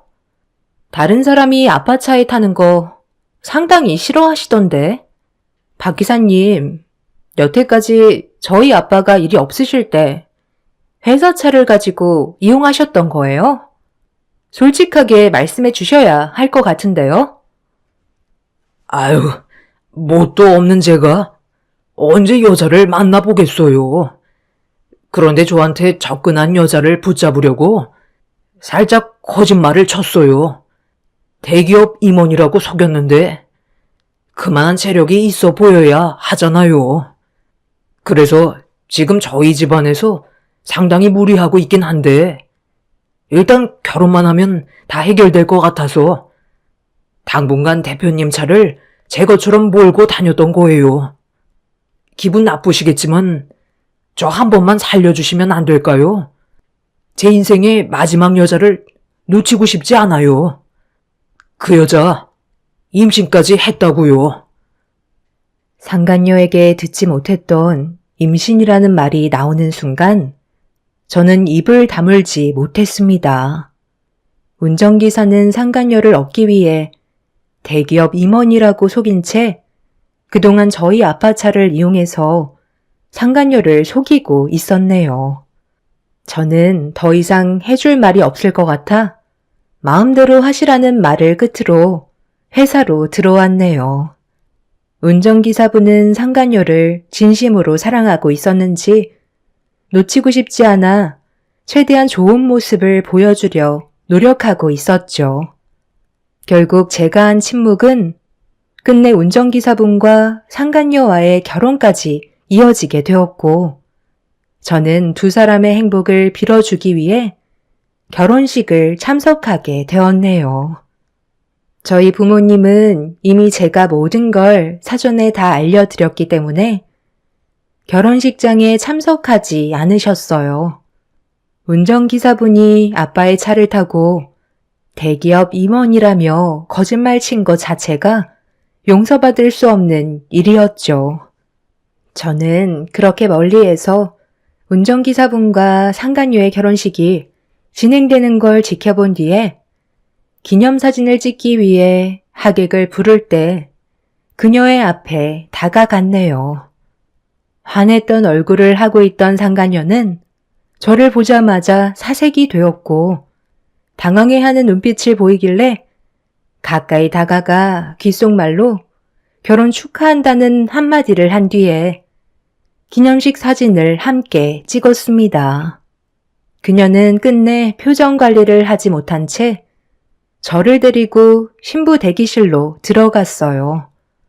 그리곤 저를 보며 화를 내면서 남의 결혼식 망치려고 왔냐고 제 뺨에 손을 올려 붙이길래 저도 짙은 화장을 한 그녀의 얼굴에 사정없이 수차례 뺨을 올려 붙인 뒤 상간녀에게 한마디 하게 되었네요. 내 인생을 송두리째 망쳐놓은 네가 제대로 된 결혼식을 할 수 있을 거라 생각했어? 너도 똑같이 한번 당해봐야 하지 않겠냐고. 내가 이날만 얼마나 기다렸는데? 당신이 지금 여기서 뭐 하는 거야? 나랑 결혼하겠다고 해놓고서 여기서 뭐 하는 거냐고? 당신 지금 나랑 바람 피운 것도 모자라. 다른 남자를 그새 또 만난 거야? 이게 무슨 말이야? 당신 나한테 말 안 하고 속인 거 있어? 저 남자 누구냐고? 왜 저 사람이 당신이랑 결혼을 약속했다는 말을 하는 건데? 아, 이번에 새로 들어오신 운전기사분이시라 저를 모르실 수도 있겠네요. 제가 저 사람과 이중살림을 차렸었는데 이 여자가 저를 홀려버리게 만들어서 간이며 쓸개며 다 빼줬었거든요. 그래서 결국 이혼을 선택했는데 제가 사업이 망하자 저를 버리고 잠적을 했더라고요. 그런데 여기에서 이러고 있을 거라곤 정말 상상도 못했네. 네가 나를 버리고 새 살림을 차릴 수 있을 거라 생각했어? 내가 두 눈 뜨고 그 꼴을 볼 것 같냐고. 당장 이리 와. 너는 나랑 살아야지. 잠깐만. 지금 뭐라고 그랬어? 운전기사? 당신 대기업 임원이라며. 왜 저 사람 집안에 운전기사라는 말이 나오는 건데? 설마 날 속인 거야? 먼저 속인 건 당신이지. 나한테는 내가 첫사랑이라며. 그런데 이런 충격적인 과거를 숨기고 있었던 거야. 내가 지금 대표님 따님의 상간녀를 만나고 있었던 거잖아. 그게 중요해? 네가 대기업 임원이라는 말만 안 했어도 내 모든 걸 주지 않았다고. 뱃속에 있는 내 아이는 어쩌라는 거야? 이 망할 놈아. 상간녀 주제에 어디서 큰 소리야? 뱃속에 있는 아이가 누구 아이인지 내가 어떻게 알아? 이 결혼 취소고 우리가 받은 피해 전부 토해내야 할 거야. 상간녀는 그 자리에 털썩 주저앉아 눈물을 쏟아내며 자기 인생 책임지라고 난리를 치고 있었어요. 그리고 저는 운전기사분께 아빠가 전달해달라는 말을 전해 주었네요. 더 이상 아빠의 운전기사 역할을 해줄 필요 없다는 말을 끝으로 아수라장이 된 결혼식장에서 걸어 나왔습니다. 아무 말 없이 뒤따라 나온 전 남편은 저에게 그동안 미안했다는 말 한마디 한 뒤에 그대로 자기 갈 길을 찾아갔어요.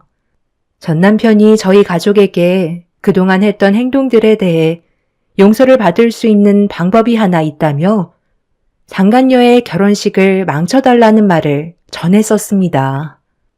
자기가 벌인 일인 만큼 받아들이겠다며 그 사람은 결혼식장에 나타나 상간녀의 결혼식을 무너뜨려 주었죠.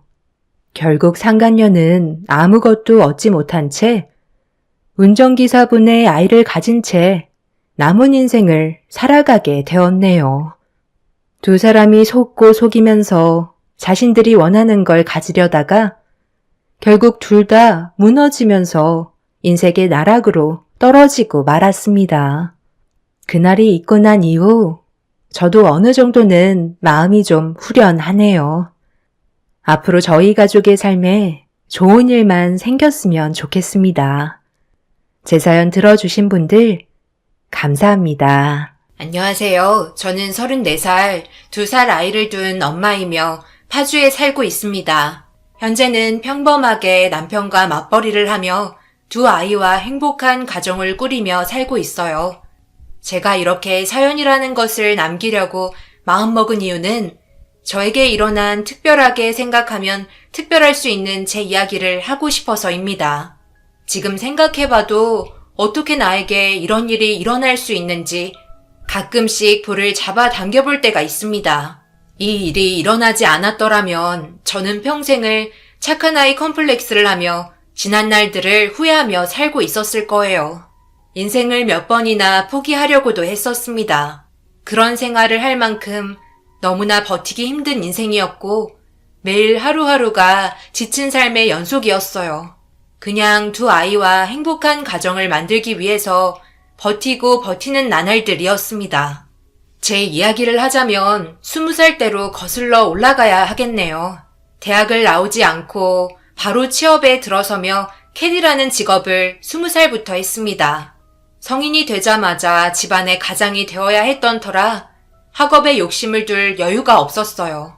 제 또래 친구들은 모두 새내기가 됐고 부모님이 내주신 등록금으로 대학을 다니며 신입생활을 즐겼지만 전 졸업하자마자 골프장에서 숙식을 하며 2달 정도 교육을 받고 캐디라는 직업을 가졌습니다. 이 직업을 하면서 돈도 많이 벌어봤고 남편도 만났기 때문에 이 직업을 너무나 사랑합니다. 저에게는 위로 9살 터울인 오빠와 8살 터울인 언니가 있었습니다. 집은 가난했고 제가 기억하는 아버지는 항상 억만장자의 꿈을 꾸며 살았고 하루 벌어 하루 일당을 받는 노가다 일을 전전했어요. 매일 복권을 사는 아버지의 모습은 어린 제 눈에도 어리석고 생각이 없어 보였어요. 어머니는 그런 아버지를 항상 무시했고 돈 한 푼 벌어서 집에 갖다 주는 일이 없었기 때문에 매일 집은 부모님의 싸움으로 전쟁터였습니다. 항상 오빠는 얼굴을 볼 수 없었고 둘째 언니는 16살 사춘기 여고생이어서 언제나 반항기가 가득했죠. 부모님이 싸우는 날이면 언니도 돌변하면서 부모님께 바락바락 대들었어요. 10살이었던 전 아무 힘도 없었고 이 전쟁이 무사히 끝날 때까지 눈을 감고 숫자를 세는 일밖에 할 수 없었습니다. 언니는 똑똑하고 예뻤지만 가정 불화로 인해 가출을 밥 먹듯이 했었던 기억이 나네요. 미용에 관심이 많았던 언니는 미용 관련 대학을 가고 싶어 했고 대학을 가기 전 학원을 다니려고 알바를 하기도 했고 혼자서 어떻게든 돈을 모아 꿈을 이루려고 했었어요. 하루는 어떻게 알았는지 언니가 식당 알바며 전단지 알바를 해서 열심히 모은 돈이 있다는 것을 안 아버지가 그만 언니 돈에 손을 대고 말았습니다. 세상에 그 돈이 어떤 돈인데 그 돈을 도둑질해 가. 그러고도 당신이 아빠란 작자야? 정말 왜 사니? 자식한테 부끄럽지도 않아? 애비가 자식 돈 좀 빌리는 게 그렇게 큰 죄야? 기다려 보라니까. 그 돈 내가 2배로 불려서 가져올 테니까. 그때 가서 나한테 싹싹 빌지나 말라고. 수정아, 아빠 믿지? 내 18년 인생 통틀어서 지금 이 순간이 제일 죽고 싶어. 아빠라고도 부르고 싶지도 않아. 다시는 내 아빠 할 생각도 하지 마. 내가 눈칫밥 먹으면서 친구들하고 놀고 싶어도 안 놀아가면서 그 돈을 어떻게 모았는데 이제 내 인생은 아빠 때문에 끝났어. 수정아, 너 꼭 미용학원 다녀야겠니? 그냥 바로 취직해서 돈 벌면 좋잖아. 그런 거는 돈 벌고 여유 생기면 배우러 다녀도 되지. 네 아빠 하는 꼴 봐. 우리들 가난에서 벗어나려면 네가 벌어야 돼. 내가 왜 이따위 집을 위해 돈을 벌어야 하는데? 엄마 아빠가 아끼는 오빠 있잖아. 오빠한테 먹여 살리라 해. 나는 이 집에 미련 한 톨도 남은 게 없거든요. 나한테 제대로 된 밥 한 번을 해줘봤어? 내 기억으로는 밥상 엎은 기억밖에 없어. 이게 뚫린 입이라고 하는 말마다 아주 가관이네. 아무리 부모가 막 나가는 사람이라지만 너 태어나게 해준 사람이야. 우리 없었으면 너도 없었어. 알아? 그러세요. 책임도 못 질 거 그냥 오빠만 낳고 낳지 말지. 나는 그렇다 쳐. 그래도 내 기억에는 초등학교 때까지는 평범한 집같이 보였는데 막내 정희는 무슨 죄야. 태어나자마자 부모가 무능한 걸 봐버렸으니 진짜 정희가 불쌍해. 이 집 식구들 다 넌덜머리가 나. 정말 하는 짓이 너무 불쌍해. 여기에 있다가는 나까지 불쌍해질 것 같으니까 앞으로 나는 없는 사람으로 여겨. 지긋지긋해.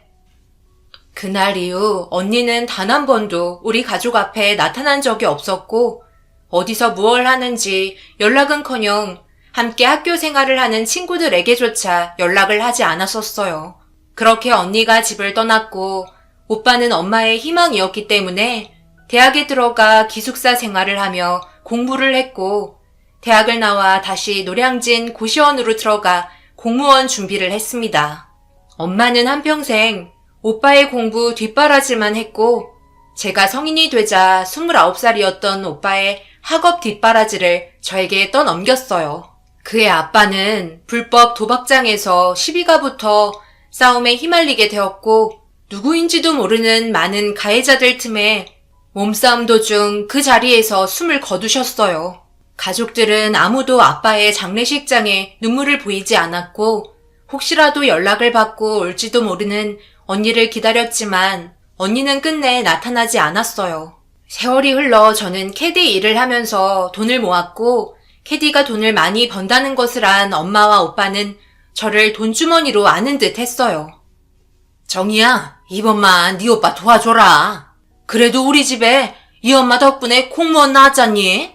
너도 시집 갈 때 오빠가 공무원이라면 얼마나 좋아? 우리가 돈 좀 보태서 오빠 결혼시켜주면 네 오빠가 이 은혜 있겠니? 그리고 막말로 공무원 오빠 준 덕에 너도 어깨 좀 폈을 거 아니야. 오빠가 잘 돼야 네가 잘 된다. 우리가 사돈댁에 없어 보이면 안 되잖아. 어떻게 3천만 원만 만들어봐. 엄마, 말은 바로 해야지. 엄마가 오빠 공부시킨 건 아니잖아. 우리라는 말도 하면 안 되는 거 아니야? 내가 오빠 공부시켰고 번 돈 다 오빠 공부하는 데 쓰고 나는 계속 밑빠진 독에 물붓기 하며 살고 있잖아. 내가 언제까지 오빠랑 엄마 뒷바라지 해야 하는데? 나 너무 힘들어. 엄마가 몰라서 그러는데 캐디라는 게 당장 돈은 많이 벌어도 이게 얼마나 육체적으로 정신적으로 힘든 줄 알아? 그리고 나 요즘 피부과 다닌단 말이야. 햇볕을 너무 세니까 병났다고. 엄마한테는 오빠만 보이고 나는 안 보여? 정말 3천만 원이 어디서 나? 오빠 장가 보내자고 나보고 빚지라는 거야? 너는 야무지니까 금방 갚잖아. 너 힘든 거 아는데 이번만 딱 네 오빠 해주고 이제 도와주지 말자. 그리고 이참에 너 보약 해먹는 게 어때? 몸이 그렇게 아프면 빨리 나을 생각을 해야지. 너 아프면 엄마는 어떻게 살라고 그러니? 넌 절대 아프면 안 돼. 진짜 엄마 해도 너무한다. 나는 엄마 자식 아니야? 오빠만 엄마 자식이냐고. 그러니까 언니가 우리 가족을 버리고 떠난 거잖아. 나 매일 서브하면서 별의별 사람 다 만나. 엄마는 골프백이 얼마나 무거운지 감도 안 올 거야. 그리고 그걸 하나만 들겠어? 하루에도 몇십 개 골프백 들고 다니고 돈 좀 있다고 나보다 어린 애들이 나 우습게 보는 건 말도 아니고 그런 사람들 수발 드는 기분을 엄마가 아냔 말이야. 진상 고객 만나면 하루가 다 엉망이라고. 그런 나를 엄마는 한 번이라도 위로해 줘봤어? 언니 있었을 때 내가 어리고 뭘 몰랐었어.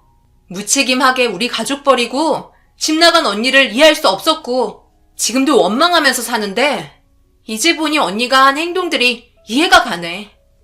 걔 이야기는 왜 꺼내고 난리야? 우리 집에 그런 애는 없으니까 네가 아무튼 오빠 장가 가는데 돈 좀 보태. 우리 집에 돈 버는 사람이라고는 너 말고 누가 있니? 말이 통하지 않은 엄마는 결국 보란듯이 일주일을 머리 싸매고 누워있게 됐고 그 사실을 안 오빠는 엄마에게 효도는 못할 망정 불효를 하냐며 호통을 쳤습니다. 아빠가 돌아가신 후 집안의 큰 역할은 오빠가 했었고 오빠를 아빠처럼 믿고 의지하며 자라온 저는 오빠의 말이라면 꿈뻑 죽었습니다. 엄마가 부탁할 때는 정말 해주기 싫었지만 그래도 우리 집에서 절 인정해주고 말 한마디 따뜻하게 해주는 사람은 그나마 오빠뿐이었어요. 엄마 말처럼 저에게는 오빠가 제 유일한 자랑이었기 때문에 오빠의 결혼식을 축하해준다는 마음으로 오빠의 결혼자금 3천만 원을 빚을 져서 해줬습니다. 기다렸다는 듯이 돈을 받는 오빠가 미우면서도 오빠가 잘 돼야 집 나간 언니도 돌아오고 나도 오빠 덕을 보겠지 하는 마음에 해준 거였습니다. 그러나 3천만 원은 25살이 감당하기에는 너무나 버거웠고 그동안 쉬지 않고 캐디 일을 하면서 모아둔 돈으로는 이자와 원금을 조금씩 갚는다는 게 턱없이 부족했습니다. 악착같이 돈을 벌어야 했고 돈을 벌기 위해서는 서브를 많이 뛰어야 했어요. 새벽 5시에 출근해서 오후 6시에 퇴근하는 날들이 매일 반복되었고 틈틈이 직장 동료들이 급한 일이 생기면 자진해서 서브를 해줬습니다. 시즌에는 체력이 닿는 한 2라운드는 매일 기본으로 뛰었어요. 이렇게 힘들게 돈만 벌면서 달렸던 저를 유일하게 쉬게 해주는 사람이 있었는데 바로 지금의 남편이에요. 남편과 연애를 하면서 사랑을 받는다는 게 이렇게 좋은 일이라는 걸 알게 되었고 누군가의 관심의 대상이 된다는 게 행복할 뿐이었어요. 덕분에 힘든 줄도 모르고 열심히 달려왔던 것 같습니다.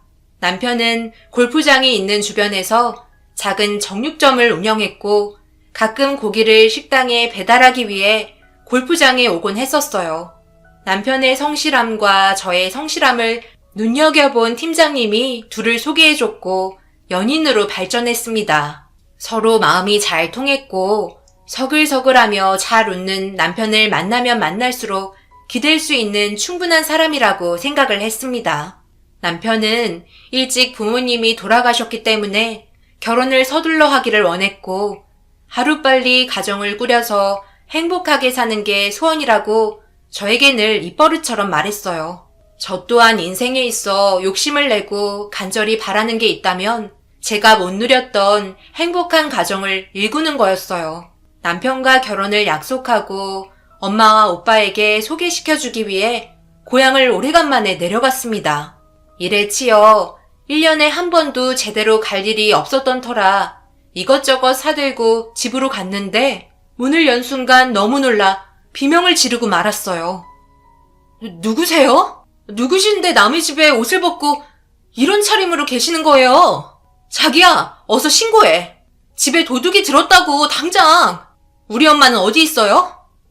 진정하고 내 말 좀 들어봐요. 그쪽이 정이지. 엄마한테 이야기 많이 들었어. 난 엄마가 다 이야기한 줄 알았는데 아직 내 소개도 안 했다는 게 나도 놀랍네. 네 엄마가 사람 참 난처하게 만드는 재주가 있어. 엄마는 마트 갔는데 곧 올 시간이 됐으니까 여기 앉아서 기다리렴. 차라도 줄까? 이봐요. 도대체 누구신데 저희 집에서 주인 노릇 하시는 거예요? 정이 왔어? 올 거면 전화를 하고 오지. 아이고, 예비사이도 같이 왔네. 저녁이나 먹고 가. 엄마가 맛있는 거 해줄게. 오랜만에 왔는데 자고 가도 되긴 하는데 네가 바쁘지? 엄마 걱정해서 그러지 말고. 몇 시에 갈 거니? 엄마는 내가 빨리 갔으면 좋겠지? 도대체 이 상황이 뭔지 설명을 해줘야 알 거 아냐. 또 얼렁뚱땅 넘어가는 게 아니라. 내가 말 안 했었나?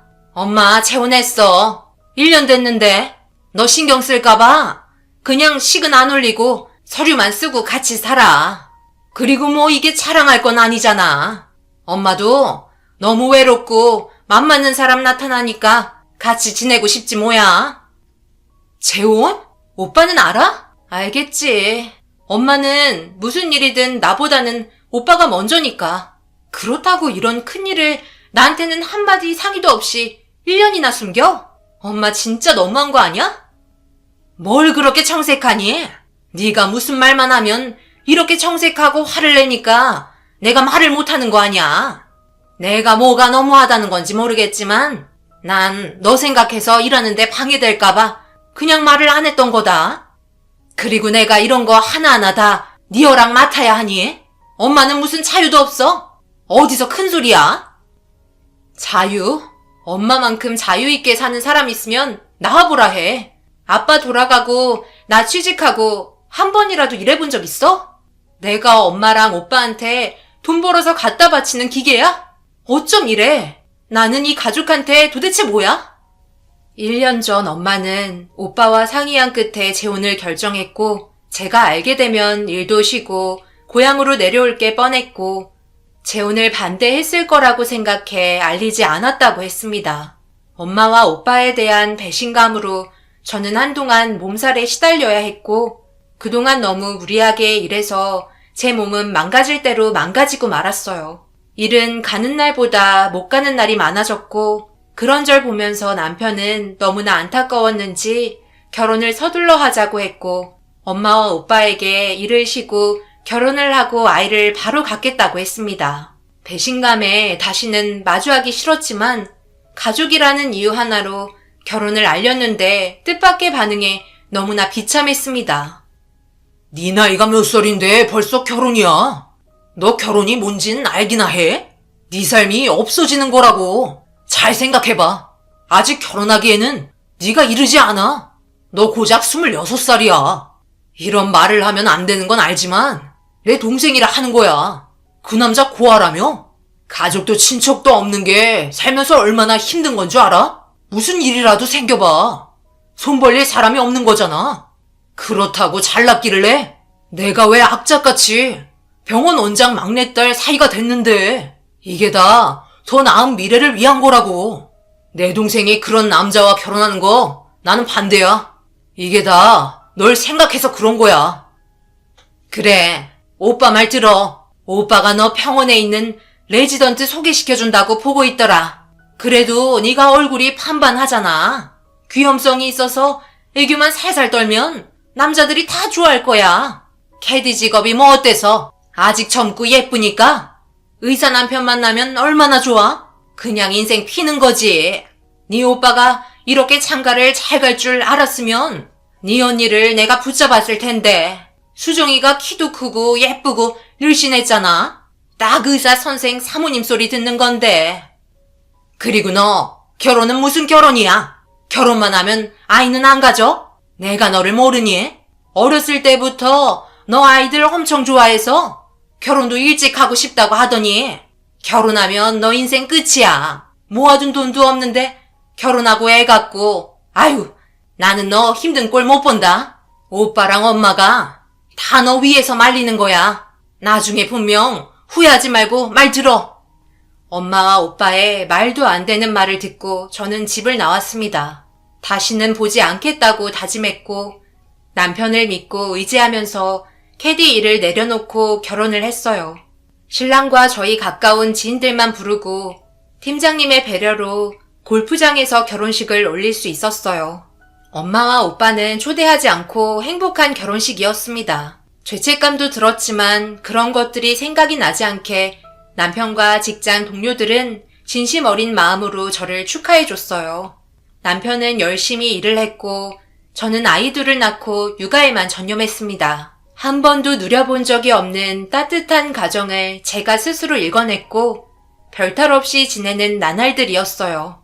가끔 너무 행복해서 남편이랑 이룬 이 가정이 물거품처럼 없어지면 어떡하지 라는 생각이 머릿속에 들 때쯤 남편의 수입으로는 아이들과 우리 가족이 더 행복할 수 없을 것만 같아 다시 캐디 일을 하면 어떨지 남편과 상의했어요. 당연히 남편은 반대했지만 20대 절반을 캐디 일을 하면서 큰돈을 벌어왔기 때문에 남편의 수입으로는 저를 만족시키지 못했고 생활을 감당하기에 제가 용납이 안 됐어요.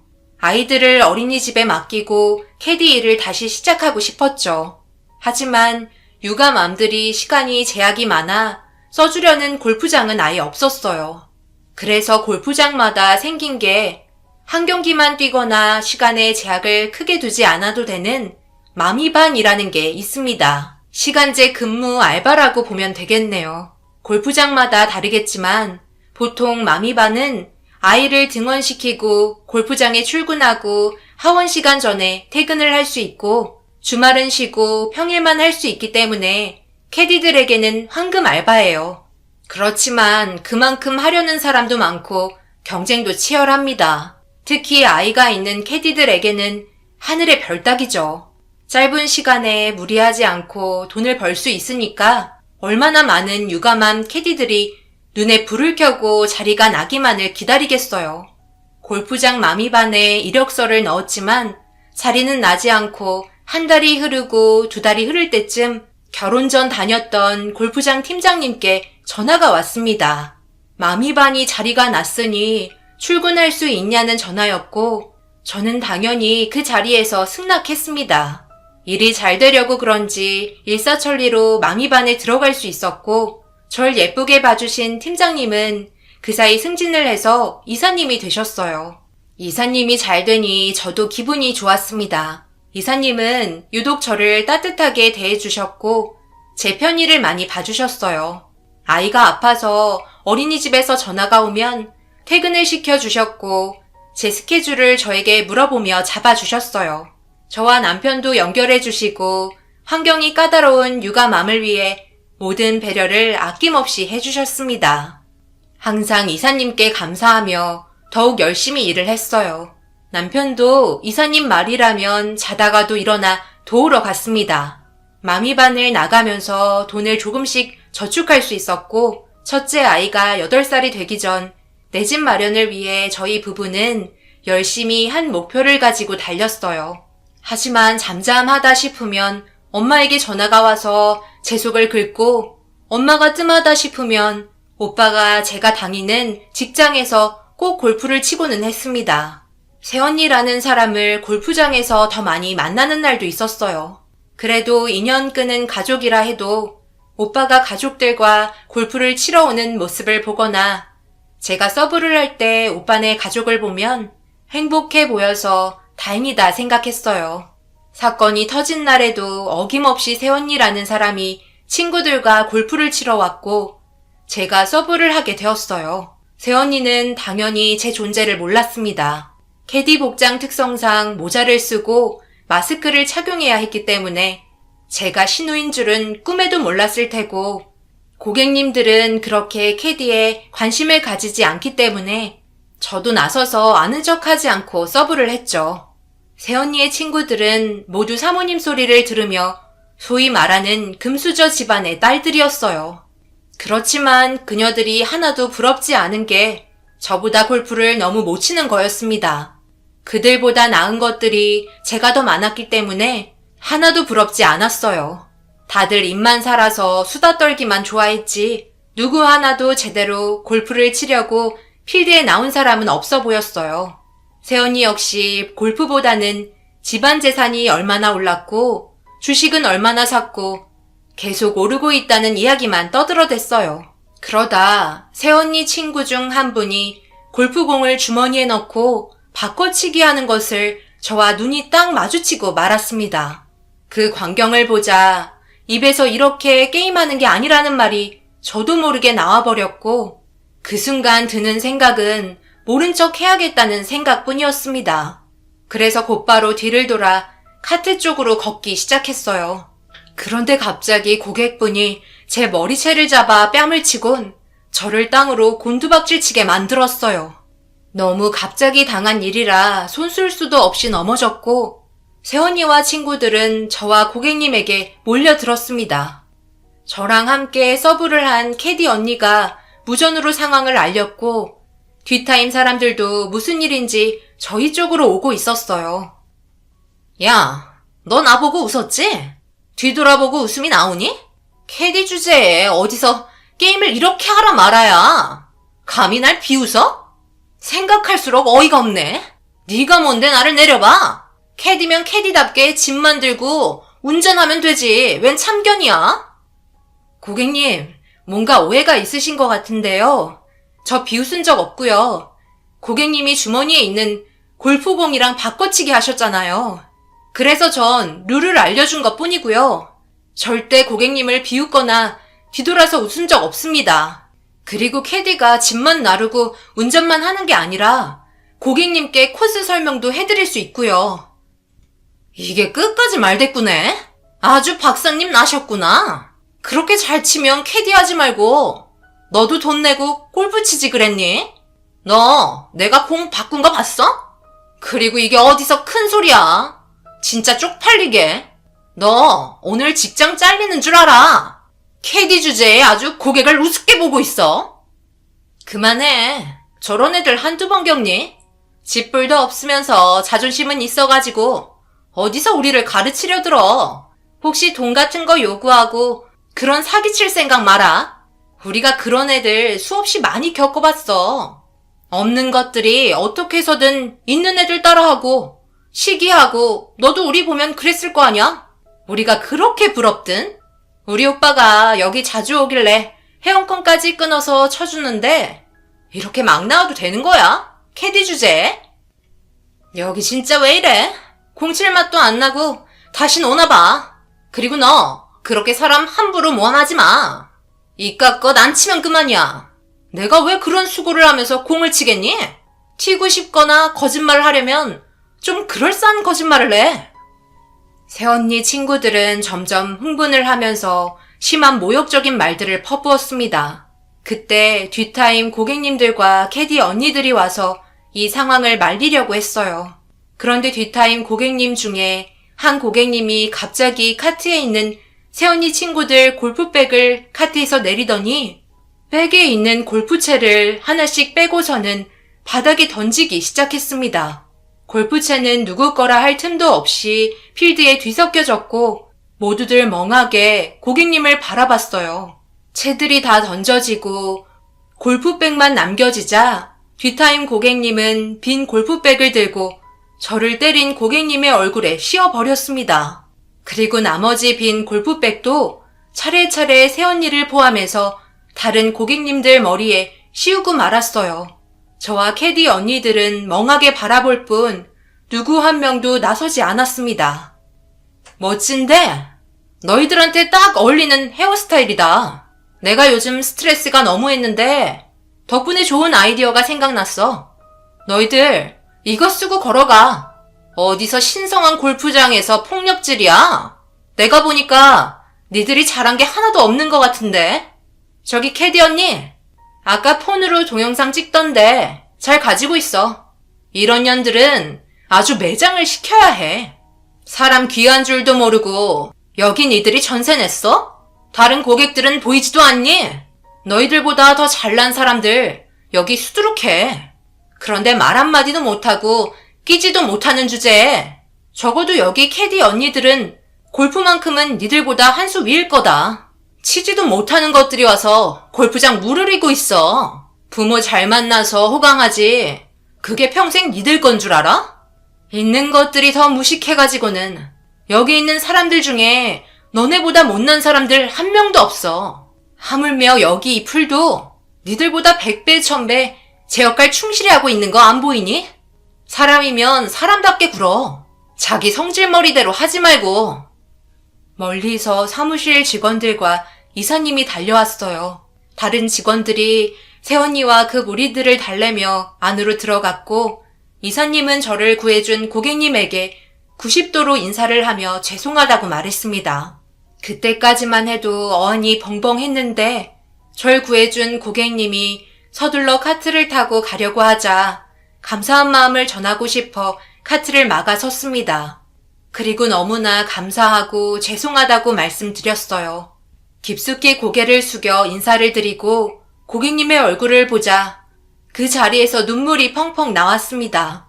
고객님은 카트에서 내리고 저를 꼭 안아주었어요.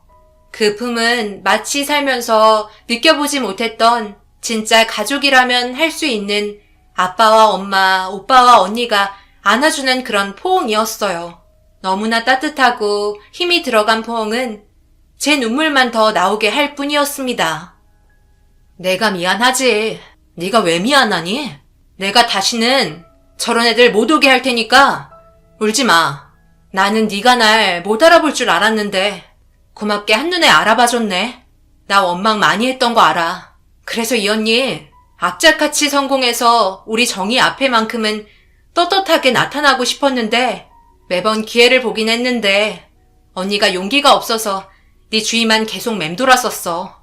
그래도 정희 너는 나를 더 닮았는지 잘 살더라. 얼마나 너를 대견하게 생각했는지 몰라.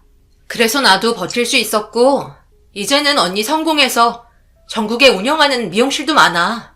하루빨리 성공해서 너만큼은 그 집에서 나오게 해주고 싶었는데 고졸 자퇴를 누가 써주겠니? 그냥 무조건 돈부터 벌었어.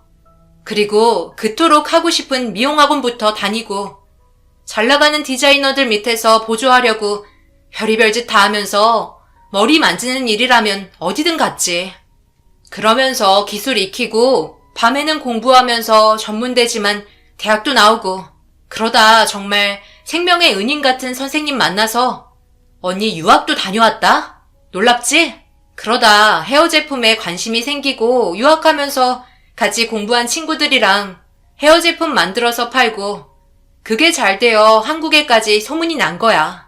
한국 와서 내 이름 걸고 헤어샵도 해보고 욕심부리다 망하기도 하고 사업하는 친구 만나서 결혼해서 더 탄탄하게 회사 읽었지.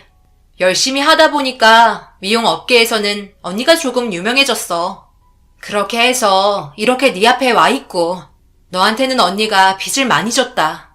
어린 네가 뭘 그렇게 잘못했다고 내가 널 돌봤어야 했는데 언니만 살려고 그 집 나오고 네 생각 많이 했는데 그래서 유학 마치고 한국 와서 너 찾고 쭉 네 주변에 있었어. 그런데 너도 참 독하다. 이렇게 힘든 일을 10년을 하고 말이야. 언니는 그동안 못다한 이야기를 저에게 밤이 새도록 해주었어요. 아빠 돌아가신 날 장례식장에 왔냐고 물어봤는데 소식만 듣고 오지 않았다며 저에게 미안해 했어요. 언니는 그때까지도 아빠에 대한 원망이 컸다고 했습니다. 그래서 더 성공해야겠다고 다짐했고 언니는 성공한 사람이 되어서 제 앞에 이렇게 나타났습니다. 언니와 시간 가는 줄 모르고 수다를 떨었고 언니는 저에게 더 놀라운 사실 하나를 말해줬어요. 바로 이사님과 저희 남편에 대해서 말입니다. 제가 당시 팀장님한테 신랑을 소개받은 건 제 언니의 부탁이 있었다고 했어요. 언니는 저 몰래 골프장에 자주 왔고 팀장님에게 저에 대해 개인적으로 많이 물어봤다고 해요. 골프장에서 고기를 납품하는 제 남편의 성실한 모습을 보고 저희 언니가 팀장님께 부탁을 했고 팀장님이 소개해준 것처럼 남편을 소개받은 거였습니다. 또 제가 캐디 일을 다시 시작하고 싶다는 남편의 말을 들은 언니는 이사님께 마미반에 저를 넣게 해달라고 부탁을 했고 마미반 역시 언니의 입김이 있었어요. 남편은 딱 한 번 언니와 식사를 한 적이 있다고 했는데 결혼을 앞두고 일주일 전쯤이라고 했어요. 언니의 전화를 받고 나간 신랑은 언니가 부탁 하나를 했다고 했습니다. 정희가 제 이야기 했을지 모르겠네요. 워낙 생각이 깊은 아이라서 마음도 여리죠? 나는 주변에서만 정희를 지켜봐서 걔가 어떤 성격이고 뭘 좋아하고 뭘 하고 싶어 하는지 몰라요. 정희가 엄마랑 오빠한테 많이 당하며 살았어요. 그 삶이 제가 지고 갈 삶이었는데 제가 도망쳐서 정희가 어린 나이부터 힘들게 살아왔네요. 도훈 씨를 많이 지켜봤었어요. 그래서 골프장 팀장님께 도훈 씨랑 우리 정희랑 만나게 해주자고 부탁도 드린 거고요. 둘이 싫으면 미련 없으려고 했는데 다행히 둘이 서로 마음도 잘 맞고 이렇게 곧 결혼도 한다니 정말 내가 다 기뻐요. 결혼식장은 내가 골프장 빌렸어요. 정희한테는 절대 말하지 말고요. 그리고 정희가 분명 살면서 엄마와 오빠에 대한 죄책감과 미안함으로 힘들어할 거예요. 그럴 때마다 도훈 씨가 정희 좀 잡아줘요. 정희는 이제 안 그래도 되는데 너무 착해서 언제 또 그 지옥으로 갈지 몰라요. 힘들면 언제든 연락하고요. 도훈 씨만 믿고 갑니다.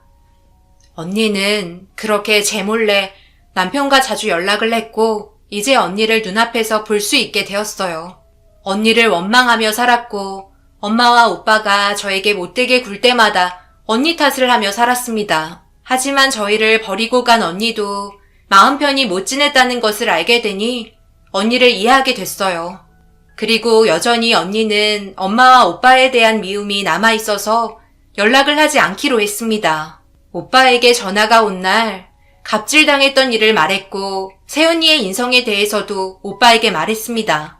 엄마와 오빠에게는 미안하지만 다시는 연락하고 싶지 않다고 제 의사를 밝혔고 있어도 힘든 가족이라면 그건 가족이 아니라고 했어요. 가족에 대한 의무감으로 20대를 버틴 지난 날들을 후회하지는 않아요. 단지 이제는 아무도 알아주지 않는 빈 껍데기 같은 의무감을 놓아버리고 제 가족과 행복하게 사려고 합니다. 최근 좋아하는 일이 생겨서 언니와 상의 끝에 작은 카페를 차렸습니다. 제가 요리에 관심이 많은 줄 몰랐는데 빵을 만드는데 재미가 있어 제과제빵사 자격증 공부를 하고 자격증을 땄습니다. 이제 저는 가족을 위한 삶이 아니라 제 인생을 살아보려 합니다. 든든한 지원군인 언니의 도움과 지지가 없었더라면 힘들었겠죠. 언니에게도 너무나 감사하다는 말을 남기고 싶고 제 사연을 읽어주신 분들도 감사합니다.